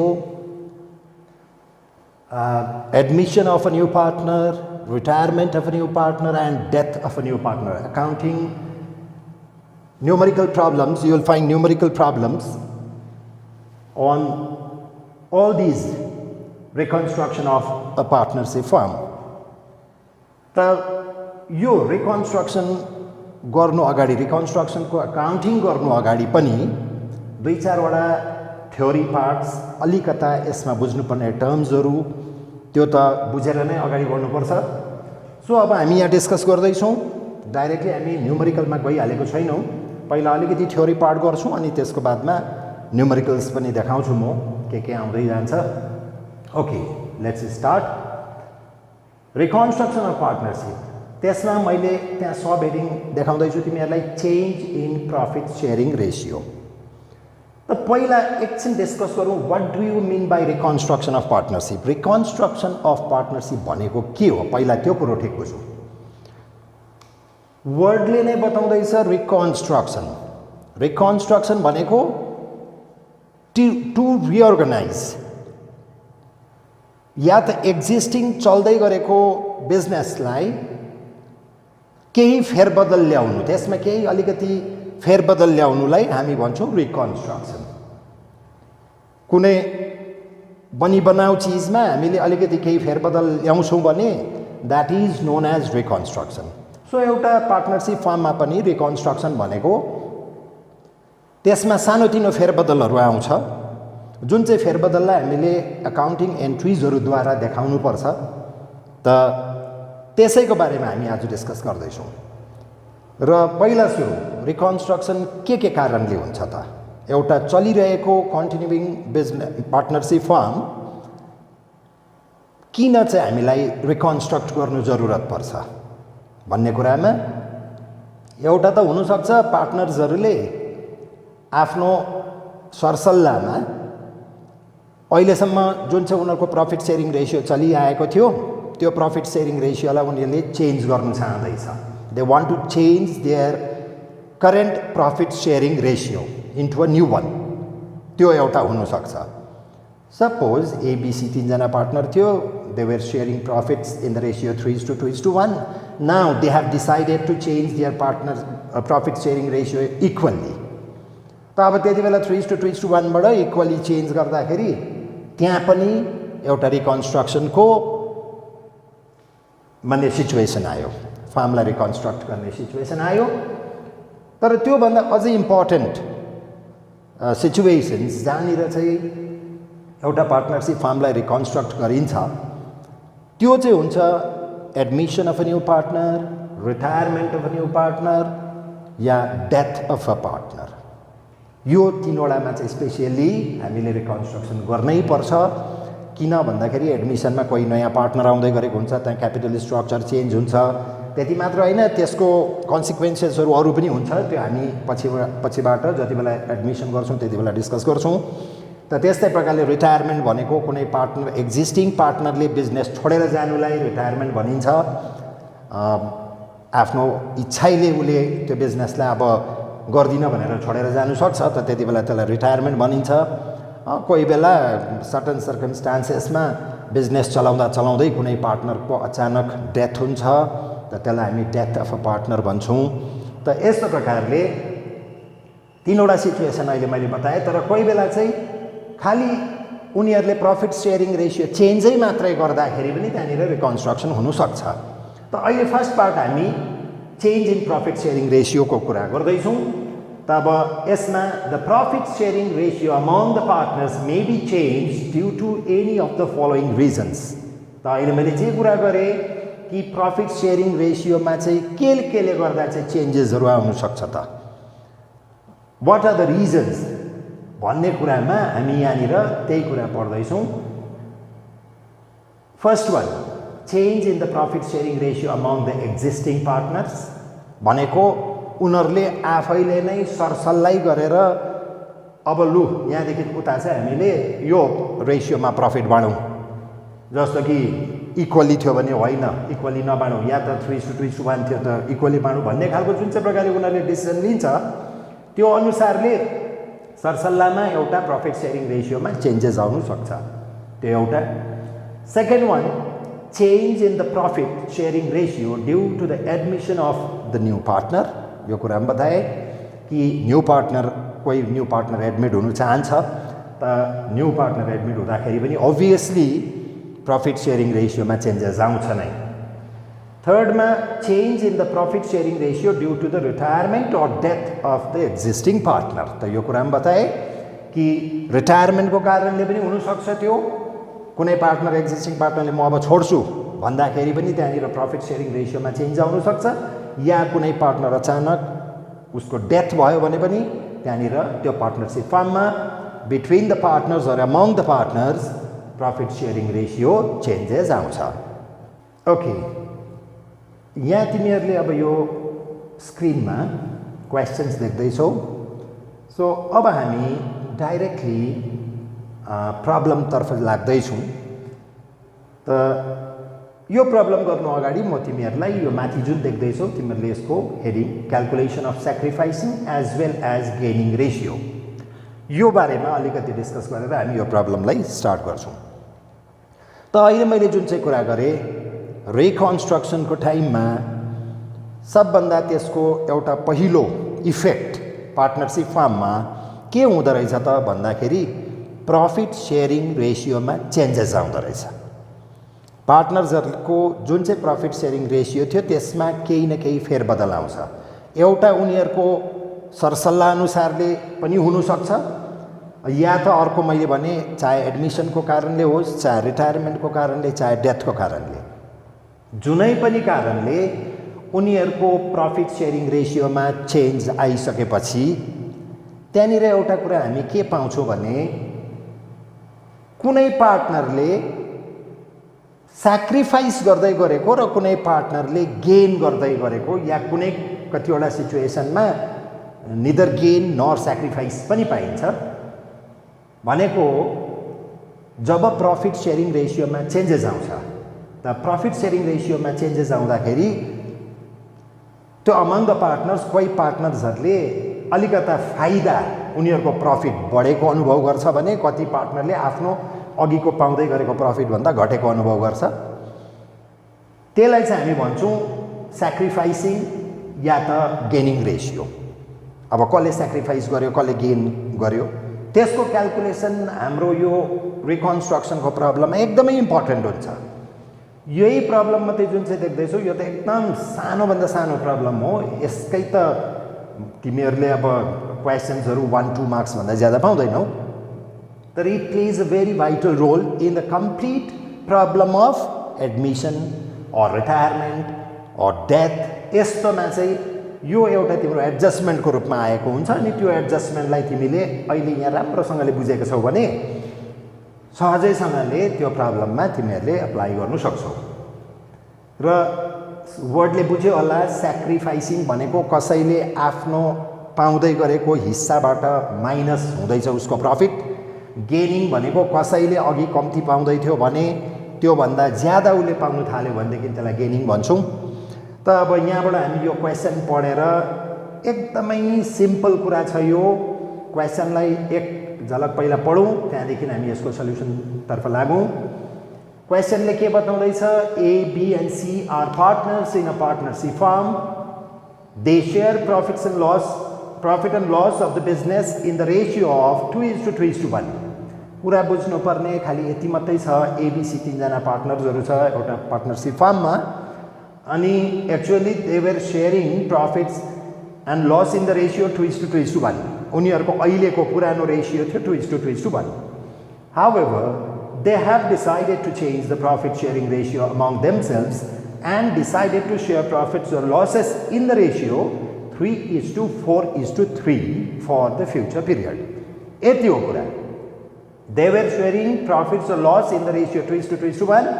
Now they have decided to change their profit sharing ratio to 3:4:3. भनेपछि 2:3:1बाट 3:4:3 बनाउँदैछ उनीहरूले। अब calculate the sacrificing or gaining ratio of the partners due to the changes in the profit sharing ratio. तो जुन चाहिँ यो फेरबदल आयो प्रफिट सेयरिङ रेशियोमा, जुन चाहिँ फेरबदल आयो, यो फेरबदलले उनीहरूको कसले कति स्याक्रिफाइस गर्यो या कसले कति गेन गर्यो भन्ने कुरा यहाँबाट हामीलाई निकाल्नु भनेर भन्दैछ। सो यो क्याल्कुलेसन्सहरू एउटा कम्प्लिट एडमिसन रिटायरमेन्टको प्रब्लमको निम्ति चाहिँ यो एकदम इम्पोर्टेन्ट पार्ट हो। त तिमीहरूले एकदमै राम्रोसँगले यसको क्याल्कुलेसन बुझेको हुनुपर्छ। त अब हामी यसको सल्युसनतर्फ जाँदैछौँ। Okay, here is the solution of that question. एकदम सिम्पल, केही पनि ठुलो कुरो छैन। यहाँ म एक्सप्लेन गर्दैछु, तिमीहरूले यसलाई एकदमै इजिली बुझ्छौ। Calculation of sacrificing or gaining ratio, किनभने कुनै पार्टनरले स्याक्रिफाइस पनि गरेको हुनसक्छ, कसैले गेन पनि गरेको हुनसक्छ, त्यसले गर्दा यहाँ हामी स्याक्रिफाइसिङ अर गेनिङ रेसियो भनेर लेख्दैछौँ। त अब जुन चाहिँ वेमा मैले देखाएको छु यही वेमा गर्नुपर्छ भन्ने छैन, तिमीले आफ्नो तरिकाले, यो जस्ट एउटा क्याल्कुलेसन मात्रै हो, आफूलाई जुन तरिकाले सुविधा लाग्छ त्यो तरिकाले गर्दा हुन्छ। त अब यो मैले सबभन्दा तिमीहरूलाई सजिलो बुझ्ने हिसाबले गरेको छु। त के गर्नु पर्यो त भन्दा पहिला जतिजना पार्टनर्सहरू छ त्यो पार्टनर्सहरूको नाम लेख तिमी। सो हाम्रो क्वेसन्समा there were 3 partners A, B and C। So उनीहरूको ओल्ड रेसियो के थियो त भन्दा 2:1 दिएको थियो। First write the old ratio, old ratio लेख। अनि क्वेसनले दिएकै छ तिमीलाई देयर ओल्ड रेसियो 2:1, अनि 2:1 भनेको त फ्र्याक्सनल फर्ममा त लेख्नु त सक्छौ। 2:1 भनेको 2/5, B को पनि 2/5, C को 1/5। रेसियोलाई फ्र्याक्सनल फर्ममा लेखेँ मैले खाली। नेक्स्टमा आएँ म न्यू रेसियो लेखेँ। न्यू रेसियो कति दिएको थियो त क्वेसनमा भन्दा now they have decided to change their profit sharing ratio to 3:4:3 भनेर दिएको थियो। So 3:4:3 is their new ratio, profit sharing ratio. त्यसलाई पनि फ्र्याक्सनल फर्ममा लेख, 3/10, 4/10, 3/10। अब यति गरिसकेपछि स्याक्रिफाइसिङ अर गेनिङ रेसियो निकाल्ने एउटा एकदमै सिम्पल तरिका छ, that is the formula is old ratio minus new ratio. कुरा त्यति मात्रै हो। पुरानो रेसियोमा न्यू रेसियो माइनस गर, you will get either sacrificing ratio or gaining ratio. अब स्याक्रिफाइस अर गेन कसरी चाल पाउनु भन्छौ भने ओल्ड रेसियोमा जब तिमी न्यू रेसियो माइनस गर्छौ, if your answer comes positive then that denotes sacrifice. Positive आएको आन्सर स्याक्रिफाइस बुझ्छ, नेगेटिभ आयो भने गेन बुझ्छ, 0 आयो भनेदेखि निदर स्याक्रिफाइस नर गेन। त अब यहाँ त्यति नै गरिएको छ। ओल्ड रेसियो सार्यो, फ्र्याक्सनल फर्ममा लेख्यो, न्यू रेसियो गरे 3/10, 4/10 and 3/10। अब यी just I have deducted new ratio from the old ratio. Old was 2/5 minus 3/10। एलसिएमहरू यो सिम्प्लिफिकेसन त अब यो तिमीहरूको लागि नयाँ कुरा कुनै पनि होइन। सो गर्दाखेरि यु विल गेट 1/10, यो सिम्प्लिफाई गर्दा 1/10, यो सिम्प्लिफाई गऱ्यो भने 0/10। अब न्युमरेटर 0 आएपछि द्याट इक्वल्स टु 0। यसलाई सल्भ गऱ्यो भने यु विल गेट माइनस 1/10। साइनमा गल्ती नगर, यो तिम्रो जुन चाहिँ आउँछ यो 2 minus 3/10 हुन्छ यसको एलसिएम गर्दा, त्यसले गर्दा you will get answer in minus 1/10।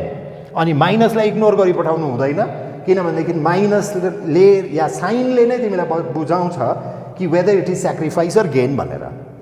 त्यसले गर्दा यहाँबाट हामीले अल्टिमेटली के बुझ्यौँ कि जति बेला यिनीहरूको प्रफिट सेयरिङ रेसियो 2:1 बाट 3:4:3 भयो, यति बेला A is sacrificing 1/10 part, B is neither sacrificing nor gaining, C is gaining 1/10. That means the part which A sacrifices, C will get that as a gain. यसले नै sacrifice जे गर्यो 1/10 त्यही कुरो त उसले पायो। त calculation of sacrificing or gaining ratio यो त यो प्रब्लममा मैले के देखाएँ भने एकजनाले स्याक्रिफाइस गर्यो, एकजनाले गेन गर्यो, अनि यो सेकेन्ड पार्टनरले केही पनि गरेन। सो नेक्स्ट प्रब्लम जुन देखाउँदैछु म त्यसमा मोर देन 1 पार्टनरले स्याक्रिफाइस गरेको प्रब्लमलाई म देखाउँदैछु। त अब हामी फेरि नेक्स्ट क्वेसन्सतर्फ जान्छौँ। Okay, this is your question number 2। So अघि मैले भने कि अघिको फर्स्ट क्वेसनमा एकजनाले स्याक्रिफाइस गर्यो, एकजनाले गेन गर्यो। यो मैले पर्टिकुलर प्रब्लम किन लिएको भन्दा यसमा मोर देन 1 पार्टनरले स्याक्रिफाइस गरेको प्रब्लमलाई म तिमीहरूलाई जति सक्दो अब कम्ती क्लासेसमा धेर बुझोस् भन्ने हिसाबले मैले डिफ्रेन्ट टाइप्सको प्रब्लम्सहरू लिँदैछु। सो क्वेसन्समा जाउँ। P, Q and R are partners in a partnership firm. They share profit and losses of the business in the ratio of 2:1। त अघि जस्तै यसमा पनि सुरुमा 2:1 मै सेयर गर्दैछ प्रफिट्स।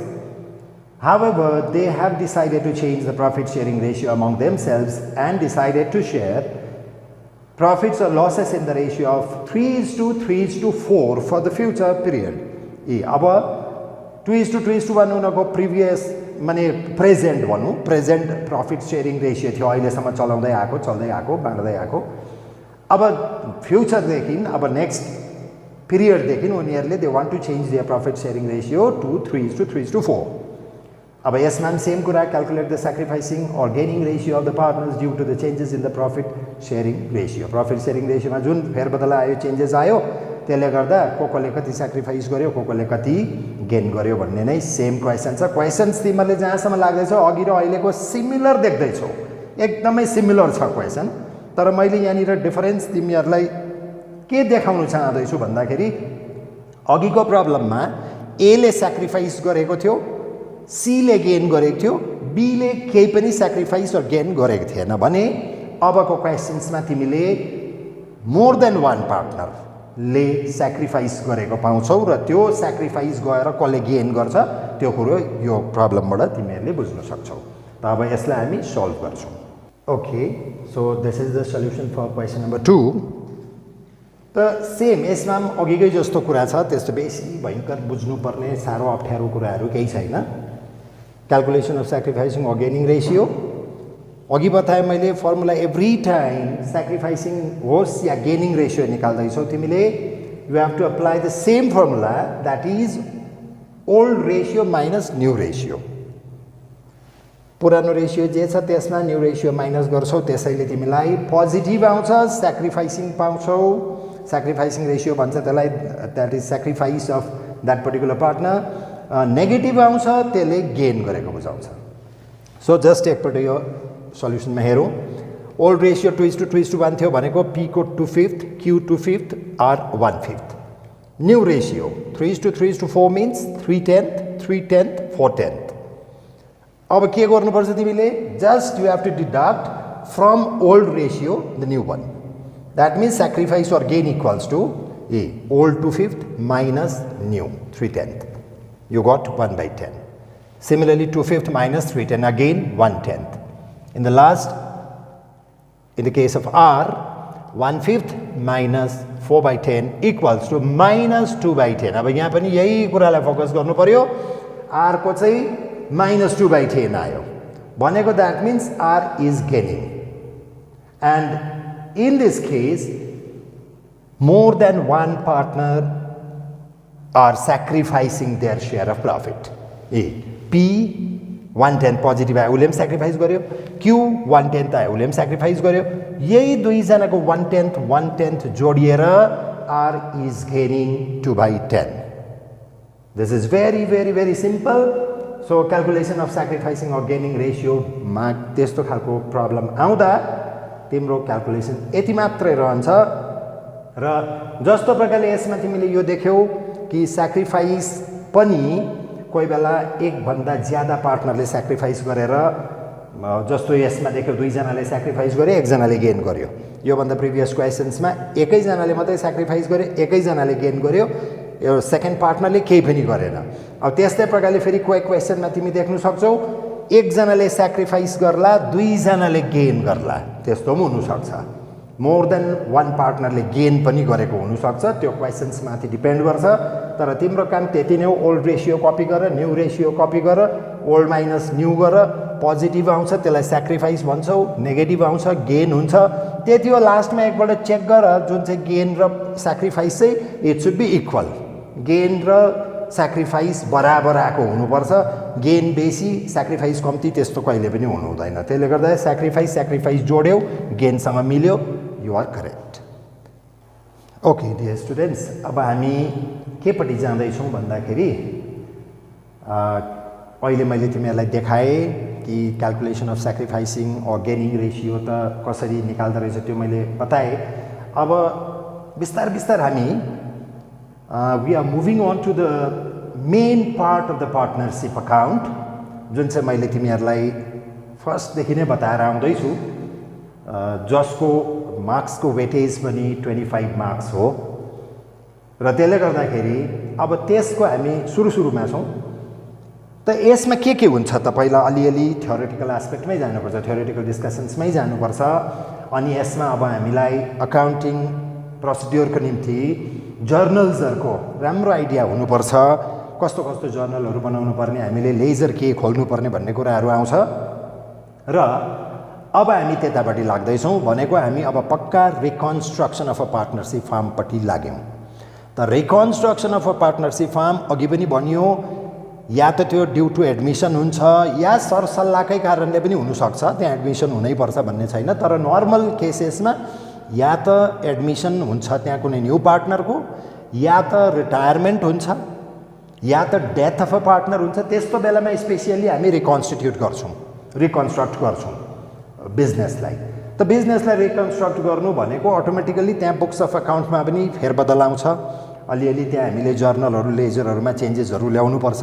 त त्यो सम्बन्धित अब के हुन्छ त यहाँ देख्दैछौँ, partnership account, revaluation and reassessment, accounting guidelines.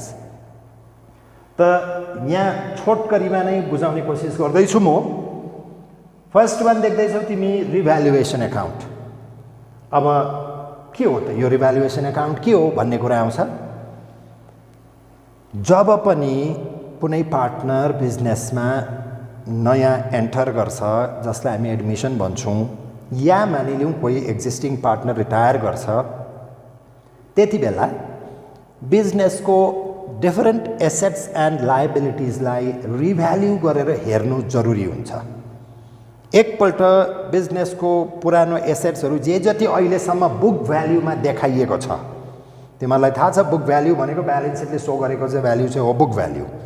त आजसम्म जुन चाहिँ ब्यालेन्स सिटले सो गरेको छ, जस्तो land and building, plant and machinery, furniture and fixtures, यस्तो एसेट्सहरू या अरू पनि करेन्ट एसेट्सहरू, डेटर्स, स्टक, त्यो बाहेक even in the liabilities side current लायबिलिटिजहरू, क्रेडिटर्स, बिल्स पेएबल, यो जम्मै जुन चाहिँ आजसम्म देखाएको फिगर्सहरू छ, भ्याल्युज छ, यो के करेक्ट भ्याल्यु छ, करेक्ट फिगर छ के त? कतै त्यसमा फेरबदल भएको छैन, कुनै भ्याल्यु बढेको घटेको त छैन भनेर एकपल्ट एडमिसन, रिटायरमेन्ट, डेथ, जुनै पनि सिचुएसनमा हामीले एकपल्ट रिभ्यालुएसन गर्नु जरुरी हुन्छ। त त्यही रिभ्याल्यु जब गर्छौँ हामी, एसेट्स या लायबिलिटिजको रिभ्याल्यु जब गर्छौँ, त्यो रिभ्याल्यु गरिसकेपछि चाहिँ त्यसलाई एउटा अकाउन्टमा ट्रान्सफर गर्नुपर्छ। That is the name of that account is revaluation account. त्यसैको निम्ति अब यहाँ देख्दैछौँ। सो त्यहाँ अब म पढ्दै जान्छु, हेर्दै जाऊ। The revaluation account is prepared to record the revalued figures of assets and liabilities at the time of change of the profit sharing ratio among the existing partners. त जब पनि एडमिसन हुन्छ, रिटायरमेन्ट हुन्छ, हामीले कुरा बुझ्यौँ कि प्रफिट सेयरिङ रेसियोमा चेन्ज आइहाल्दो रहेछ। त प्रफिट सेयरिङ रेसियोमा चेन्ज आइसकेपछि त्यहाँनिर एसेट्स एन्ड लायबिलिटिजको भ्याल्युजमा पनि चेन्जेसहरू आउँदो रहेछ। त त्यो आएको चेन्जेस आएको भ्याल्युलाई रेकर्ड गर्ने अकाउन्ट चाहिँ रिभ्यालुएसन अकाउन्ट हो। By preparing this account, increase or decrease in the value of assets and liabilities are adjusted. त किन खोल्दो रहेछौँ हामीले? यसले के देखाउँदो रहेछ भन्दा, यो अकाउन्ट प्रिपेयर गर्दाखेरि हामीले जति पनि एसेट्स एन्ड लायबिलिटिजमा भ्याल्युजहरूमा इन्क्रिज र डिक्रिज आयो, कोही बढ्नु पनि सक्छ, कोही घटेको पनि हुनसक्छ। त्यो किन बढ्छ किन घट्छ त्यो अहिले पछाडि म अलिकति डिस्कस गर्छु। त चाहे त्यो इन्क्रिज भएको होस् या डिक्रिज भएको होस्, त्यसको इफेक्ट देखाउने, कहाँ कति बढ्यो, कुन चाहिँ कति घट्यो भनेर देखाउने चाहिँ रिभ्यालुएसन अकाउन्ट रहेछ। अनि it is a nominal account. तिमीहरूलाई राम्रोसँग थाहा छ, हामी नर्मल्ली तीनटा अकाउन्टको कुरा गर्छौँ, real account, personal account, nominal account. अनि नोमिनल अकाउन्ट कस्तोलाई भन्छ त्यो तिमीहरूलाई 11 मै ज्ञान भइसकेको कुरा हो। र स्पेसियली भन्नु हो भने यसले तिमीलाई प्रफिट र लस अन रिभ्यालुएसन देखाइदिन्छ। सो नाफा नोक्सानहरू देखाउने अकाउन्टहरूलाई हामी नोमिनल अकाउन्ट पनि भन्छौँ। र त्यसैले गर्दा it is a nominal account भनेर भनिदिएको छ। त नेक्स्टमा देख्दैछौ, अब यहाँनिर अलिकति यो प्रोसेसहरू बताऊँ कि जुन चाहिँ अब फर्स्टमा हामी अलिकति एडमिसनमै म फोकस गरेर जान्छु, किनभने पहिला हामी स्टेप बाई स्टेप सिकेको राम्रो। एडमिसनमा के हुन्छ, त्यहाँदेखि एडमिसनदेखि नेक्स्ट रिटायरमेन्टमा के हुन्छ, डेथमा के हुन्छ, त्यो हामी बुझ्ने कोसिस गर्छौँ। त सबैभन्दा भाइटली एडमिसन नै हो बुझ्नुपर्ने। एडमिसन राम्रो बुझिसकेपछि रिटायरमेन्ट र डेथ बुझ्नु एकदम सजिलो पर्छ। र एडमिसन भनेको के हो? अब फर्स्ट कुरा आयो, एडमिसन अफ न्यू पार्टनर भनेको अलरेडी माने अब सर्टन नम्बर अफ पार्टनर्सले चलाउँदै गरेको बिजनेसमा कोही नयाँ पार्टनर थपिँदैछ। That is known as admission of a new partner. Suppose A र B, A and B were partners in a partnership firm. They want to introduce C as a new partner. अब त्यो C लाई हाल्दाखेरि उनीहरूले certain terms and कन्डिसनमा हाल्छ, त्यो त obviously जानेको कुरा हो, त्यसै बित्थामा आइज भनेर त हाल्दैन। C ले कति क्यापिटल ल्याउनु पर्ने, उसको राइट्स एन्ड ड्युटिज के हुन्छ, साथसाथै अब फ्युचर प्रफिटमा C लाई कति दिने, यस्तो कुराहरू त्यो कम्प्लिट एडमिसनको क्वेसन्समा हामी पाउँछौँ। तर अहिले फिलहाल कुनै पनि पार्टनरलाई त्यहाँनिर हाल्दैछ, एडमिसन गर्दैछ भने त्यति बेला उनीहरूले आफ्नोमा भएको एसेट्स एन्ड लायबिलिटिजलाई एकपल्ट रिभ्याल्यू गर्नु जरुरी हुँदो रहेछ, जसको निम्ति रिभ्यालुएसन एकाउन्ट हामी प्रिपेयर गर्छौँ। र त्यसमा कस्तो कस्तो पाराले जान्छ भन्ने कुरा त्यो त अहिले यहाँ हामी पार्ट सी मा डिस्कस गर्छौँ। जर्नल एन्ट्रिज छ त्यसको, पार्ट सी मा डिस्कस गर्छौँ। बी मा अहिले फिलहाल हामी कुरा के गर्दैछौँ भनेदेखि before the reconstitution of firm the old partners have the rights to have the undistributed reserves and profits or losses of the firm. So, undistributed reserve and profits or losses should be distributed among the old partners in their old profit sharing ratio.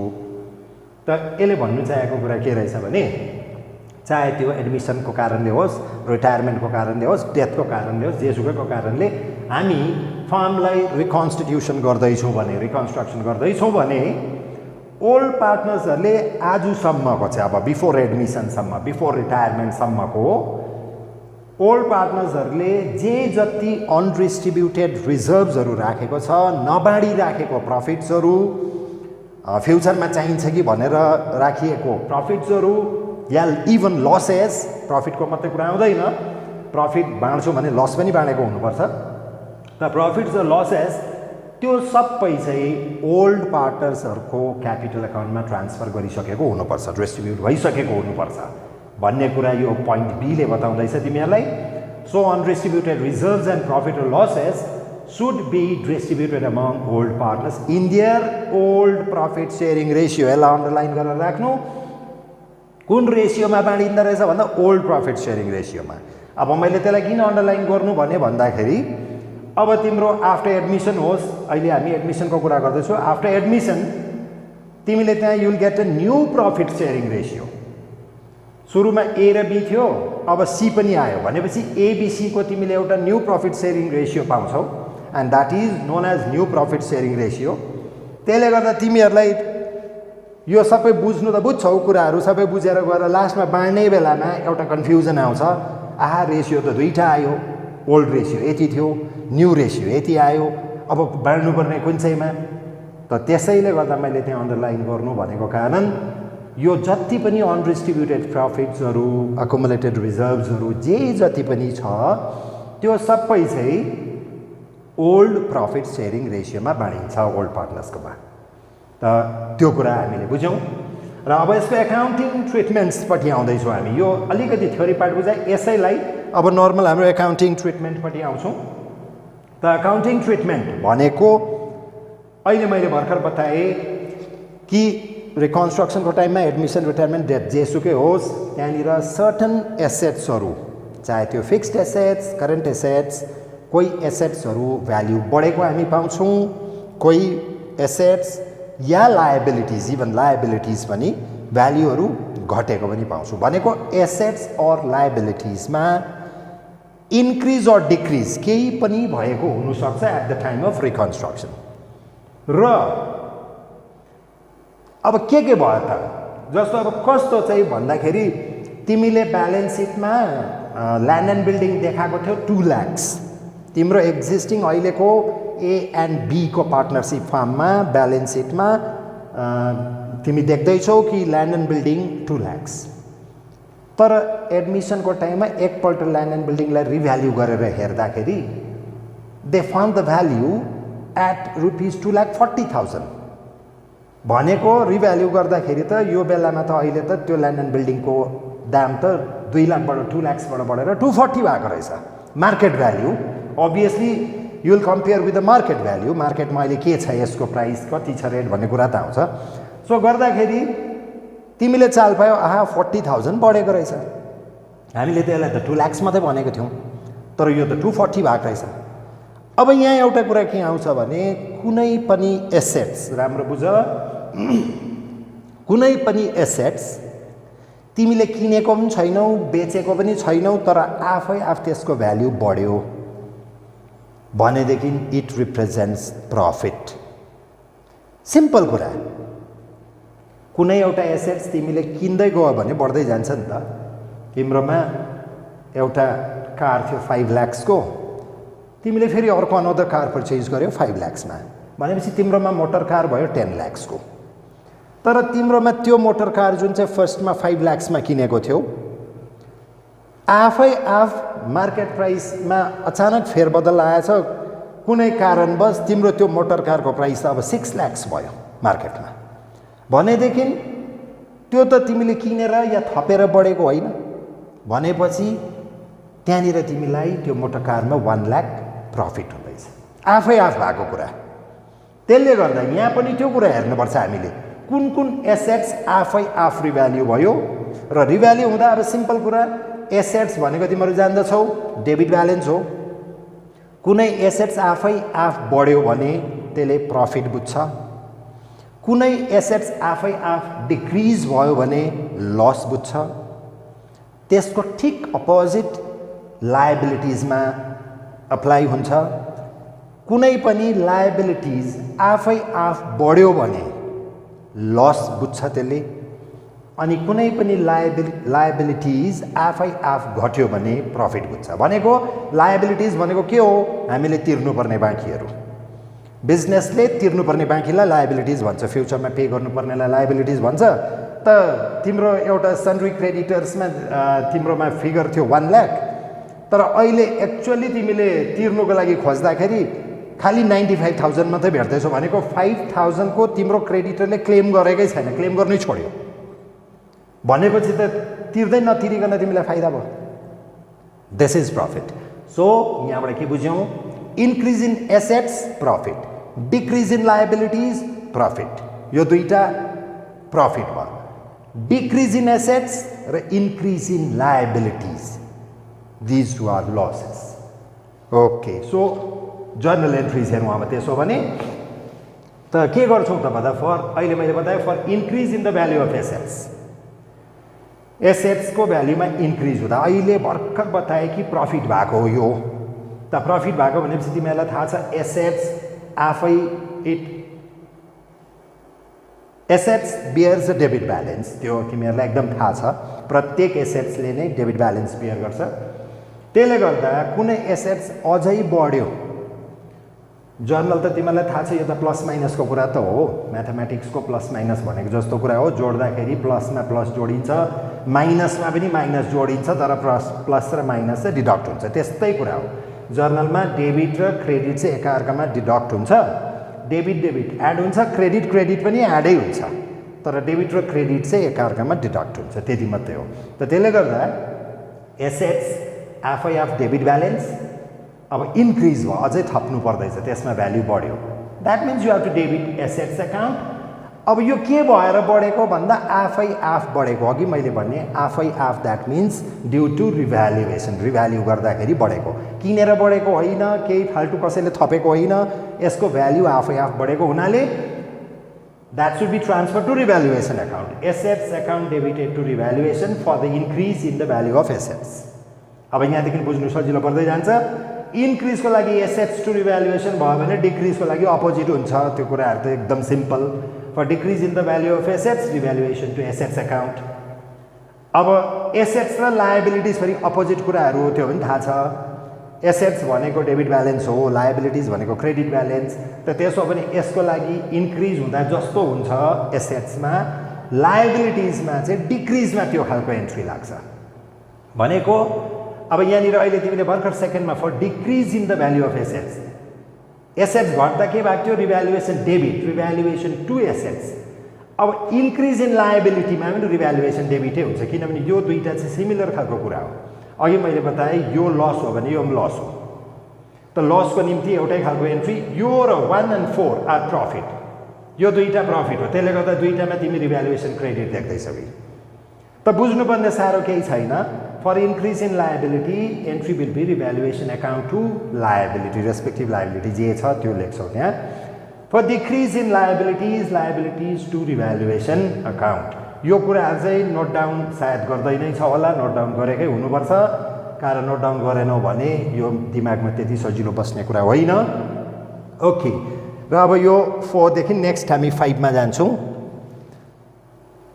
यो हामी accounting treatment पढ्दैछौँ accounting rules जर्नलको रुल्सहरू at the time of revaluation हामी सिक्दैछौँ अब number 5 मा के आयो त भन्दाखेरि अहिलेको 4 वटा चाहिँ के थियो भने ब्यालेन्स सिटमा देखाएकै थियो त्यो एसेट्स पनि देखाएको थियो त्यो लायबिलिटिज पनि देखाएको थियो तर त्यो देखाएको एसेट्सहरू जति जति देखाएको थियो त्योभन्दा कसैको भ्याल्यु इन्क्रिज भएको थियो त कसैको भ्याल्यु डिक्रिज भएको थियो गर्दाखेरि हामीले इन्क्रिज एसेट्समा इन्क्रिज भएको एउटा एन्ट्री बनायौँ एसेट्समा डिक्रिज भएको अर्को बनायौँ त्यसरी लायबिलिटीमा इन्क्रिज भएको एउटा बनायौँ लायबिलिटिजमा डिक्रिज भएको एउटा बनायौँ अब यहाँ नम्बर 5 मा के देख्दैछौ for assets not shown in the balance sheet कोही कोही बेला यस्तो हुन्छ कतिवटा एसेट्सहरू ब्यालेन्स सिटमा देखाएकै हुँदैन अब त्यो ब्यालेन्स सिटमा देखाउँदै नदेखाएको एसेट्सलाई चाहिँ कसरी ट्रिट गर्छौ त भन्दाखेरि त्यो पनि कुरा त सिम्पल कुरा छ कि देखाउँदै नदेखाएको एसेट्सलाई अब देखाउनु पर्यो किनभने देखाएपछि रेक्टिफाई भइगयो त्यो त अब नदेखाएको एसेट्स देखाउनु भनेको इन्क्रिज इन एसेट्स चाहिँ हो इन्क्रिज माने एसेट्स आफै बढ्यो त्यसले गर्दा जुन चाहिँ एसेट्स देखाएको थिएनौ त्यो particular unrecorded assets account debited to revaluation भनेर तिमी जस्तो हामीले एसेट्स बढ्दा फर्स्ट एन्ट्रीमा गरेको थियौँ सेम एन्ट्री नै लाग्छ कारण यो पनि एउटा नदेखाएको एसेट्स देखाउनु पर्दैछ भनेको एसेट्स बढ्दैछ सिमिलरली point number 6 मा for liabilities not shown in the balance sheet अब कुनै ब्यालेन्स सिटमा लायबिलिटिजहरू कोही कोही लायबिलिटिज नदेखाइ हुन्छ छुटेको पनि हुन्छ या त अब त्यही दिनदेखि नयाँ एउटा क्रिएसन गर्ने पनि हुनसक्छ त्यसो हो भने कुनै पनि लायबिलिटी यदि ब्यालेन्स सिटमा देखाएको छैन भने रिकन्स्टिट्युसनको टाइममा रिकन्स्ट्रक्सनको टाइममा हामीले एकदम देखाउनै पर्छ त्यसलाई र त्यो देखाउनुको निम्ति हाम्रो जर्नल बनिँदो रहेछ revaluation account to unrecorded liabilities account कुनै पनि एउटा दिएको हुन्छ क्वेसनमा एउटा यो लायबिलिटी देखाएको छैन देखाऊ भनेर दिन्छ तिमीलाई सो तिमीले त्यो पर्टिकुलर लायबिलिटीलाई लेखिदिन्छौ revaluation account debited to unrecorded liability यो मैले यहाँ जर्नलको फर्मेट गरिराखेको छुइनँ अब यो जर्नल भनेपछि जर्नलको फर्मेटमा जुन चाहिँ प्रेस्क्राइब फर्मेट तिमीलाई थाहा छ त्यो फर्मेटमा बनाइएको हुनुपर्छ मैले यहाँनिर फर्मेट बनाइराखेको छुइनँ नेक्स्टमा देख्दैछौ तिमी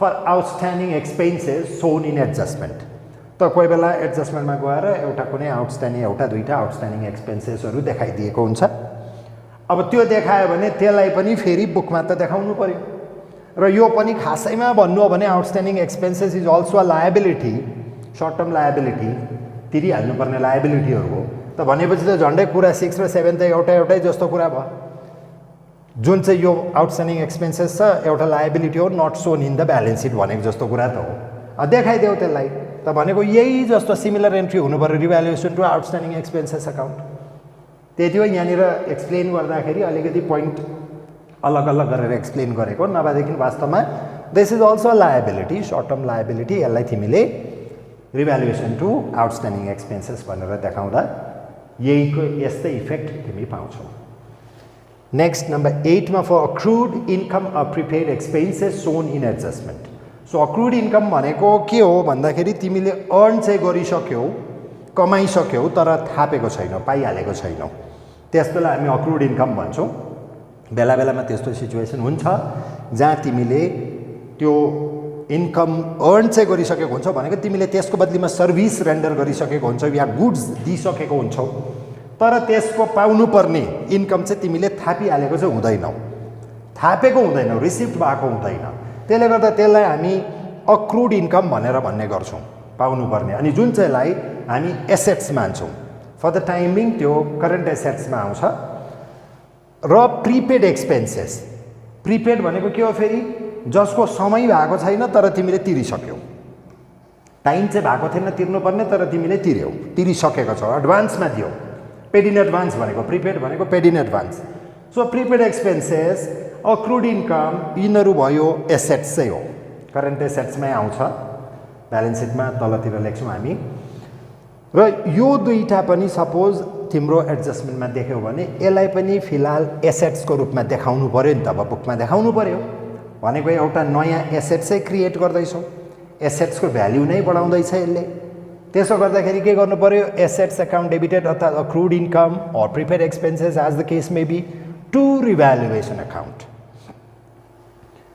भनेको यो फेरि एसेट्स बढेकै नै एन्ट्री नै हुँदैछ वास्तवमा त्यति हो यो पर्टिकुलरली अक्रुड इन्कमलाई प्रिपेड एक्सपेन्सेसलाई फोकस गरेर एक्सप्लेन गर्नु चाहेको मात्रै हो ओके 9 मा अब 9 र 10 चाहिँ तिम्रो के हो भने इदर अर हो एउटै क्वेसनमा 9 पनि 10 पनि लाग्दैन दुईटामा एउटा लाग्छ भनेको you have already prepared revaluation account के को लागि भन्दा त्यहाँनिर to show the effect of increase in assets decrease in assets increase in liability decrease in liability त्यो सबै गरेपछि अघि बताइयो कुरा आफै आफ एसेट्स बढ्नु प्रफिट आफै आफ एसेट्स घट्नु लस आफै आफ लायबिलिटी बढ्नु लस आफै आफ लायबिलिटी घट्नु प्रफिट त यो चार प्रकारको चिज साथसाथै यो आउटस्ट्यान्डिङ एक्सपेन्सेसहरू यो सबैलाई लिएर गरिसकेपछि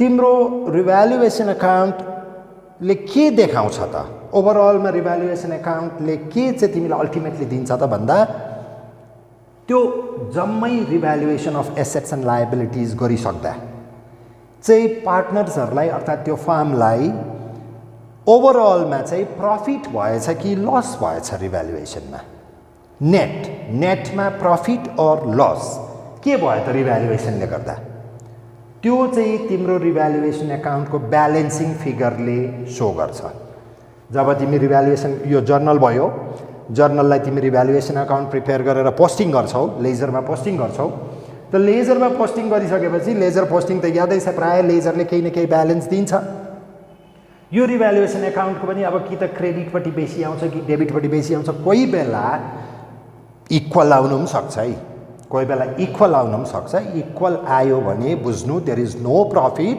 or loss on revaluation due to revaluation त्यहाँनिर हामीलाई केही प्रफिट पनि भएन रहेछ अल्टिमेटली गएर केही लस पनि भएन रहेछ भन्ने बुझिन्छ तर अब प्रायः मोस्ट अफ द प्रब्लम्समा तिम्रो केही न केही प्रफिट अर लस आउने प्रब्लम दिन्छ so if the credit side of the revaluation comes more than the balancing figure जुन चाहिँ तिमी कहाँ हाल्छौ अब क्रेडिट साइड हेभियर आयो भनेपछि कतापट्टि हाल्छौ डेबिट साइडमा सो डेबिट साइडमा जुन चाहिँ हाल्दैछौ that represents profit credit side बेसी आयो प्रफिट बुझ्छ डेबिट साइड अफ रिभ्यालुएसन बेसी आयो भने लस बुझ्छ त अब त्यो चाहिँ या त प्रफिट आउँछ या त लस आउँछ त्यसले गर्दाखेरि प्रफिट भयो भने के गर्छौ भन्दा अहिले मैले बताइहालेँ रिभ्यालुएसन अकाउन्ट इमेजिन गर डेबिट क्रेडिट इमेजिन गर क्रेडिटपट्टि बेसी आयो भनेपछि you have to fill that balancing figure in the debit side of the revaluation account त अब रिभ्यालुएसन अकाउन्टको डेबिटपट्टि हाल्दैछौ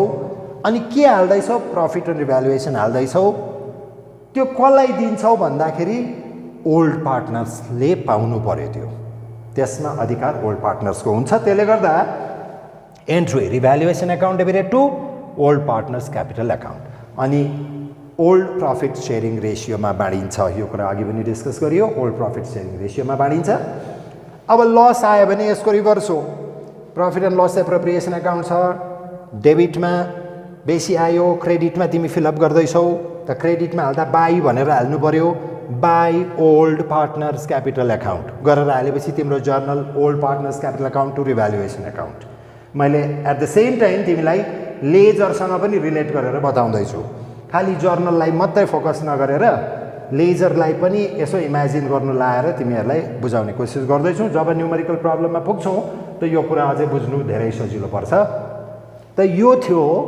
पर्टिकुलरली रिभ्यालुएसन अकाउन्टसँग रिलेटेड कुरा अब अलिकति यसमा रहेको कुरा के छ भने एडमिसनको कुरा गर्दैछु म अहिले फिलहाल। हुनु त रिकन्स्ट्रक्सनको कुरा हो, रिकन्स्ट्रक्सनमा एडमिसन, डेथ, रिटायरमेन्ट हुनसक्छ भनेर अहिले फिलहाल एडमिसनकै कुरा गर्दैछु म। या त एडमिसन रिटायरमेन्ट केही नसोची गर्दा पनि भयो, रिकन्स्ट्रक्सनै मात्रै दिमागमा राख्दा पनि हुन्छ कि ब्यालेन्स सिटमा एक्जिस्टिङ फार्मको भनेको रिकन्स्ट्रक्ट गर्नु अगाडिको फार्मको ब्यालेन्स सिटमा बेला बेलामा हामीले अनडिस्ट्रिब्युटेड प्रफिट्सहरू, रिजर्भ्सहरू देख्ने गर्छौँ।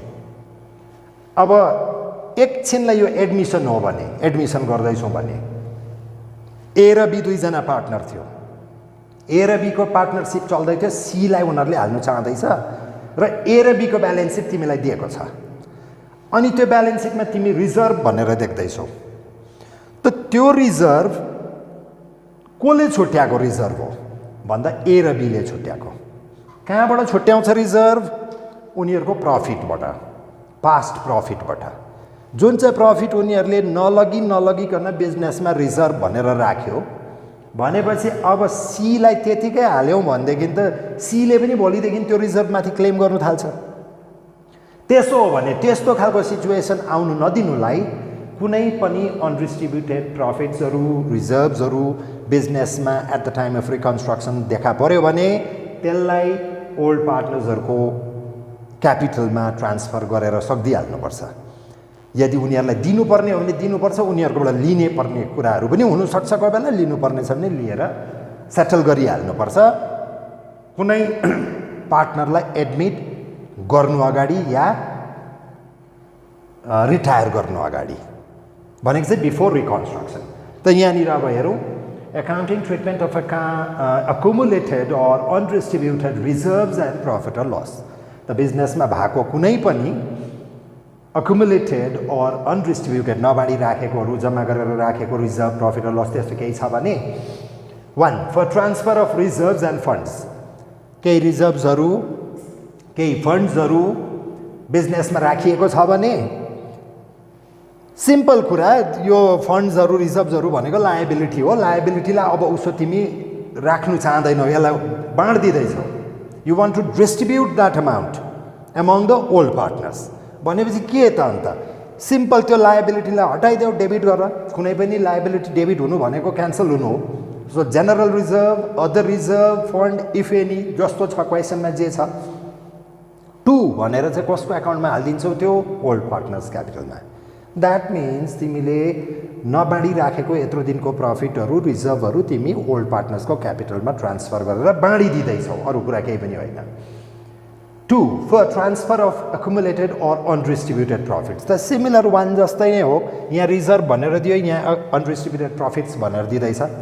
सो त्यस्तो छ भनेदेखि profit and loss account to old partners capital account भनेको अनडिस्ट्रिब्युटेड प्रफिट जुन चाहिँ पिएल एकाउन्टमा देखाएर राखेको हुन्छ बिजनेसमा ब्यालेन्स सिटमा, त्यसलाई तिमी profit and loss account to old partners capital account भनेपछि एक्चुअली यो के हुन्छ भने यो तिम्रो ब्यालेन्स सिटको लायबिलिटीमा देखा परिरहेको हुन्छ। अब लायबिलिटी भनेको क्रेडिट ब्यालेन्स, तिमीले यहाँ के गर्यौ? डेबिट गर्यौ। त डेबिट गर्ने बित्तिकै क्रेडिट र डेबिट क्यान्सल भएर तिम्रो त्यो ब्यालेन्स सिटबाट अब यो प्रफिट एन्ड लस एकाउन्ट हट्छ, देखा पर्दैन। अनि कहाँ गयो त भन्दा ओल्ड पार्टनरको क्यापिटलमा हालिदियो। तिमीले पाउनुपर्ने उनीहरै थियो, उनीहरूको एकाउन्टमा हालिदियो। त्यसरी नै for transfer of balance of loss, अब यो जस्तो प्रकारले प्रफिटलाई अहिले तिमीले ट्रान्सफर गर्यो, यदि कोही बेला अनडिस्ट्रिब्युटेड लस पनि हुनसक्छ बिजनेसमा। यो होइन कि बिजनेसमा अनडिस्ट्रिब्युटेड प्रफिट मात्र राखेको हुन्छ भन्ने होइन, अनडिस्ट्रिब्युटेड लसहरू पनि हुन्छ। या त कोही बेला एबनर्मल लस भन्छ बिजनेसमा, त्यो एबनर्मल लसको कुराहरू पछाडिबाट डिस्कस गरौँला। भनेको चाहिँ माने अब अनएक्सपेक्टेड लसहरू बिजनेसमा बेला बेलामा हुन्छ, त्यस्तो सर्टन सर्कमस्टान्सेसमा due to fire, due to theft, त्यस्तोहरू केही हुनसक्छ एबनर्मल रिजन्सले गर्दा, र त्यसलाई हामीले ब्यालेन्स सिटको एसेट्समा लास्टतिर देखाउने गर्छौँ। प्रफिट एन्ड लस एकाउन्ट भनेर हामी ब्यालेन्स सिटको, तिमीले क्वेसनहरू चाहिँ राम्रो हेर्नुपर्छ। पार्टनरसिपको क्वेसन्समा तिमीले ब्यालेन्स सिटमा, पार्टनरसिप फर्मको ब्यालेन्स सिटमा राम्रो हेऱ्यौ भने कतिवटा क्वेसन्समा एसेट्सपट्टि PL account, profit and loss account भनेर देख्छौ। एसेट्सपट्टि देखेको प्रफिट एन्ड लस एकाउन्ट हो अनडिस्ट्रिब्युटेड लस, यो कुरा हो अनडिस्ट्रिब्युटेड लस। लायबिलिटिजपट्टि देख्दै गरेको प्रफिट एन्ड लस एकाउन्ट चाहिँ फेरि अनडिस्ट्रिब्युटेड प्रफिट। त त्यसले गर्दा जस्तो अनडिस्ट्रिब्युटेड प्रफिटलाई बाँड्दा के गर्यो, profit and loss account to all partners capital account गर्यो भने अब लसलाई ट्रान्सफर गर्दा entry will be reverse, old partners capital account to profit and loss account भनेको त्यो लस चाहिँ पार्टनर्सको क्यापिटलबाट निकाल्दैछौँ हामी। एभ्री टाइम जब पार्टनर्सको क्यापिटल क्रेडिट गर्छौ द्याट मिन्स त्यसले बुझाउँछ पार्टनरलाई तिमी दिँदैछौ। जब जब पार्टनरको क्यापिटललाई तिमी डेबिट गर्छौ त्यसले बुझाउँछ कि पार्टनरको क्यापिटलबाट तिमी झिक्दैछौ। So next last point for number 4 for transfer of surplus of specific fund. अब योलाई चाहिँ अलिकति राम्रोसँगले ध्यान देऊ। अहिलेको सिम्पल कुरा के थियो, योभन्दा अगाडिको अनडिस्ट्रिब्युटेड प्रफिट, अनडिस्ट्रिब्युटेड लस या कुनै रिजर्भ्स फन्ड त्यस्तोहरू केही पनि देख्यौ भने रिकन्स्ट्रक्सन गर्नु अगाडि भनेको एडमिसन हो भने एडमिसन गर्नु अगाडि, रिटायर हो भने रिटायर गर्नु अगाडि, रिटायरमेन्ट हो भने त्यसलाई तिमी ओल्ड पार्टनर्सहरूमा बाँडिदिइहाल्दो रहेछौ। उनीहरूको क्यापिटललाई डेबिट अर क्रेडिट के गर्नुपर्छ केस हेरेर गर्छौ। यो चाहिँ तिमीलाई बेला बेलामा तिम्रो क्वेसनमा के हुन्छ भने अरू स्पेसिफिक फन्ड्स जुन छ, अघिको हामीले डिस्कस गरेको जेनरल फन्डको कुरा गऱ्यौँ, जेनरल रिजर्भ जेनरल फन्डको कुरा गऱ्यौँ भने now we are discussing about the specific fund. कस्तो स्पेसिफिक फन्ड भन्दा बिजनेसले कोही बेला वर्कमेन्स कम्पेन्सेसन फन्ड भनेर छुट्याएर राखेको हुन्छ, इन्भेस्टमेन्ट फ्लक्चुएसन फन्ड भनेर छुट्याएको हुन्छ, या त्यो बाहेक अरू कुनै पनि पर्पोजको लागि पर्टिकुलर एउटा स्पेसिफिक फन्डहरू छुट्याएर राखेको हुन्छ, जुन चाहिँ कुरा तिमीले क्वेसनमा पाउँछौ। अब जति बेला न्युमेरिकल क्वेसन हामी कम्प्लिट क्वेसन एडमिसनको गर्छौँ त्यति बेला यो कुराहरू देखिन्छ।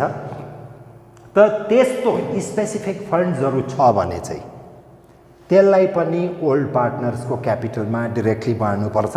यसमा कतिजनाले अलिकति मिस्टेक गर्छ, के मिस्टेक गर्छ त्यो म अहिले नै बताइदिन्छु। यो चिजहरूलाई पनि थ्रु रिभ्यालुएसन ट्रान्सफर गरेर देखाउँछ कतिजनाले। थ्रु रिभ्यालुएसन ट्रान्सफर गरेर जाँदा अल्टिमेटली पार्टनर्सको क्यापिटल एकाउन्ट मिल्छ, इभन ब्यालेन्स सिट पनि मिल्छ र उसलाई लाग्छ कि मेरो प्रब्लम मैले करेक्ट गरेँ। आन्सर मिलेको हुन्छ है, यो कुरा याद गर्नु। तर profit or loss and revaluation मिलेको हुँदैन नि, त्यो कुरा याद गर्नुपर्छ। त्यसले गर्दा these are not the items to be transferred to profit and revaluation account. Revaluation एकाउन्टमा जाने आइटम होइन है यो। तिमीले रिभ्यालुएसनमा हाल्यौ भने घुमफिर गरेर त ओल्ड पार्टनरकोमा जान्छ, त्यो त्यसको अल्टिमेट इफेक्ट त्यही देखा पर्छ।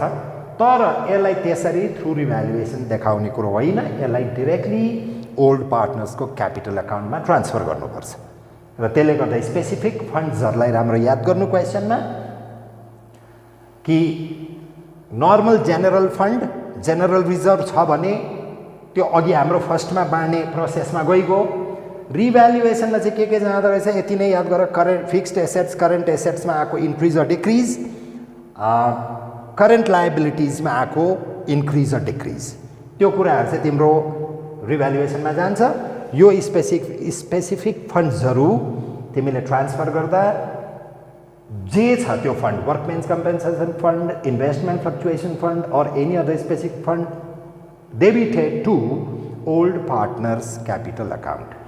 So these are the accounting rules of at the time of reconstruction of partnership. Reconstruction को टाइम में हामीले याद हुनुपर्ने, हामीलाई थाहा हुनुपर्ने जर्नल एन्ट्रिजहरू यो भयो। यसमा अब एउटा एकदमै भाइटल कुरा छोडिएको छ, त्यो जुन चाहिँ भाइटल कुरा चाहिँ हामी नेक्स्ट क्लासमा डिस्कस गर्छौँ। That is regarding goodwill. गुडविलसँगको accounting treatment, valuation of goodwill त हामीले लास्ट क्लासमा गऱ्यौँ, तर रिकन्स्ट्रक्सनको टाइममा त्यो पनि विशेष गरी एडमिसनको टाइममा न्यू पार्टनरले आउँदाखेरि जुन चाहिँ गुडविल ल्याउँछ या उसले सेयर गर्छ जस्तो प्रकारले, त्यो बारेमा हामी विस्तृत चर्चा हाम्रो आउँदो नेक्स्ट क्लासमा हामी गर्छौँ। त यसरी वन बाई वन गर्दै हामी प्रोसिड गर्नुपर्छ। यो प्रकारको पढाइमा नानीहरूलाई म एउटा रिक्वेस्ट साथसाथै अब एउटा तिमीहरूलाई सन्देश दिन चाहन्छु के भने आत्तिनु भएन। मैले बताइसकेको छु यो वान वे टिचिङ हुँदैछ। जस्तो हामी यहाँबाट पढाउँछौँ त अब यो अहिलेको अहिले हामी इन्टरेक्ट तिमीहरूसँग गर्न सक्दैनौँ। त तिमीहरूको इन्टरेक्सन साह्रै असल ढङ्गमा या त पाउनुपर्ने जतिको पाएको जस्तो लागेको छैन। जबकि मैले ग्रुपहरू खोलिदिएर वाट्सएप ग्रुप मार्फत मलाई केही समस्याहरू छ भने तिमीहरूले इन्फर्म गर्नु भन्ने खालको मैले पहिलो क्लासमा या दोस्रो क्लासमा जनाएको थिएँ। तर रेस्पोन्स तिमीहरूबाट भने जतिको मैले पाएको जस्तो लागेको छैन। त्यसो त फेरि पनि म एकपल्ट विद्यार्थीहरूलाई नम्र निवेदन गर्छु कि तिमीहरूले यो अब जुन चाहिँ अनलाइन छोडिँदैछ, यसलाई फेसबुकतिर युट्युबतिर छोडिँदैछ, कतिले के गर्दैछ एकपल्ट मात्र जति बेला प्रिमियर भयो त्यति बेला मात्र हेर्दैछ। कसैको नेटवर्कले प्रब्लम दियो के दियो त्यहाँदेखि उनीहरूले हेर्नु पाइन्न भन्ने खालको कमेन्ट्सहरू म देख्दैछु। बुझेन सर आधा कल्चो भयो भन्ने खालकोहरू देख्दैछु। यो तिम्रो युट्युबमा गएर अलरेडी सेभड हुन्छ। तिमीले कुनै जति नै पल्ट पनि यसलाई तिमी रिपिट गरेर हेर्नु सक्छौ। त रिपिटेडली हेर्नुपर्छ। यो प्रकारको क्लासेस जुन हुँदैछ एकपल्टमा नबुझ्ला, दुईपल्ट तीनपल्ट रिपिटेडली तिमीहरूले त्यो भिडियोज हेर्दै जहाँ तिम्रो कन्फ्युजन थियो त्यो कन्फ्युजनलाई क्लियर गर्दै साथसाथैमा न्युमरिकल प्रब्लम्सहरू आफ्नै बलबुतामा पनि सुरु गर्दै जानुपर्छ। तब मात्र हाम्रो यो प्रयास सफल हुन्छ भन्ने आशा राख्दै आजको क्लास हामी यहीँ अन्त गर्छौँ। Thank you.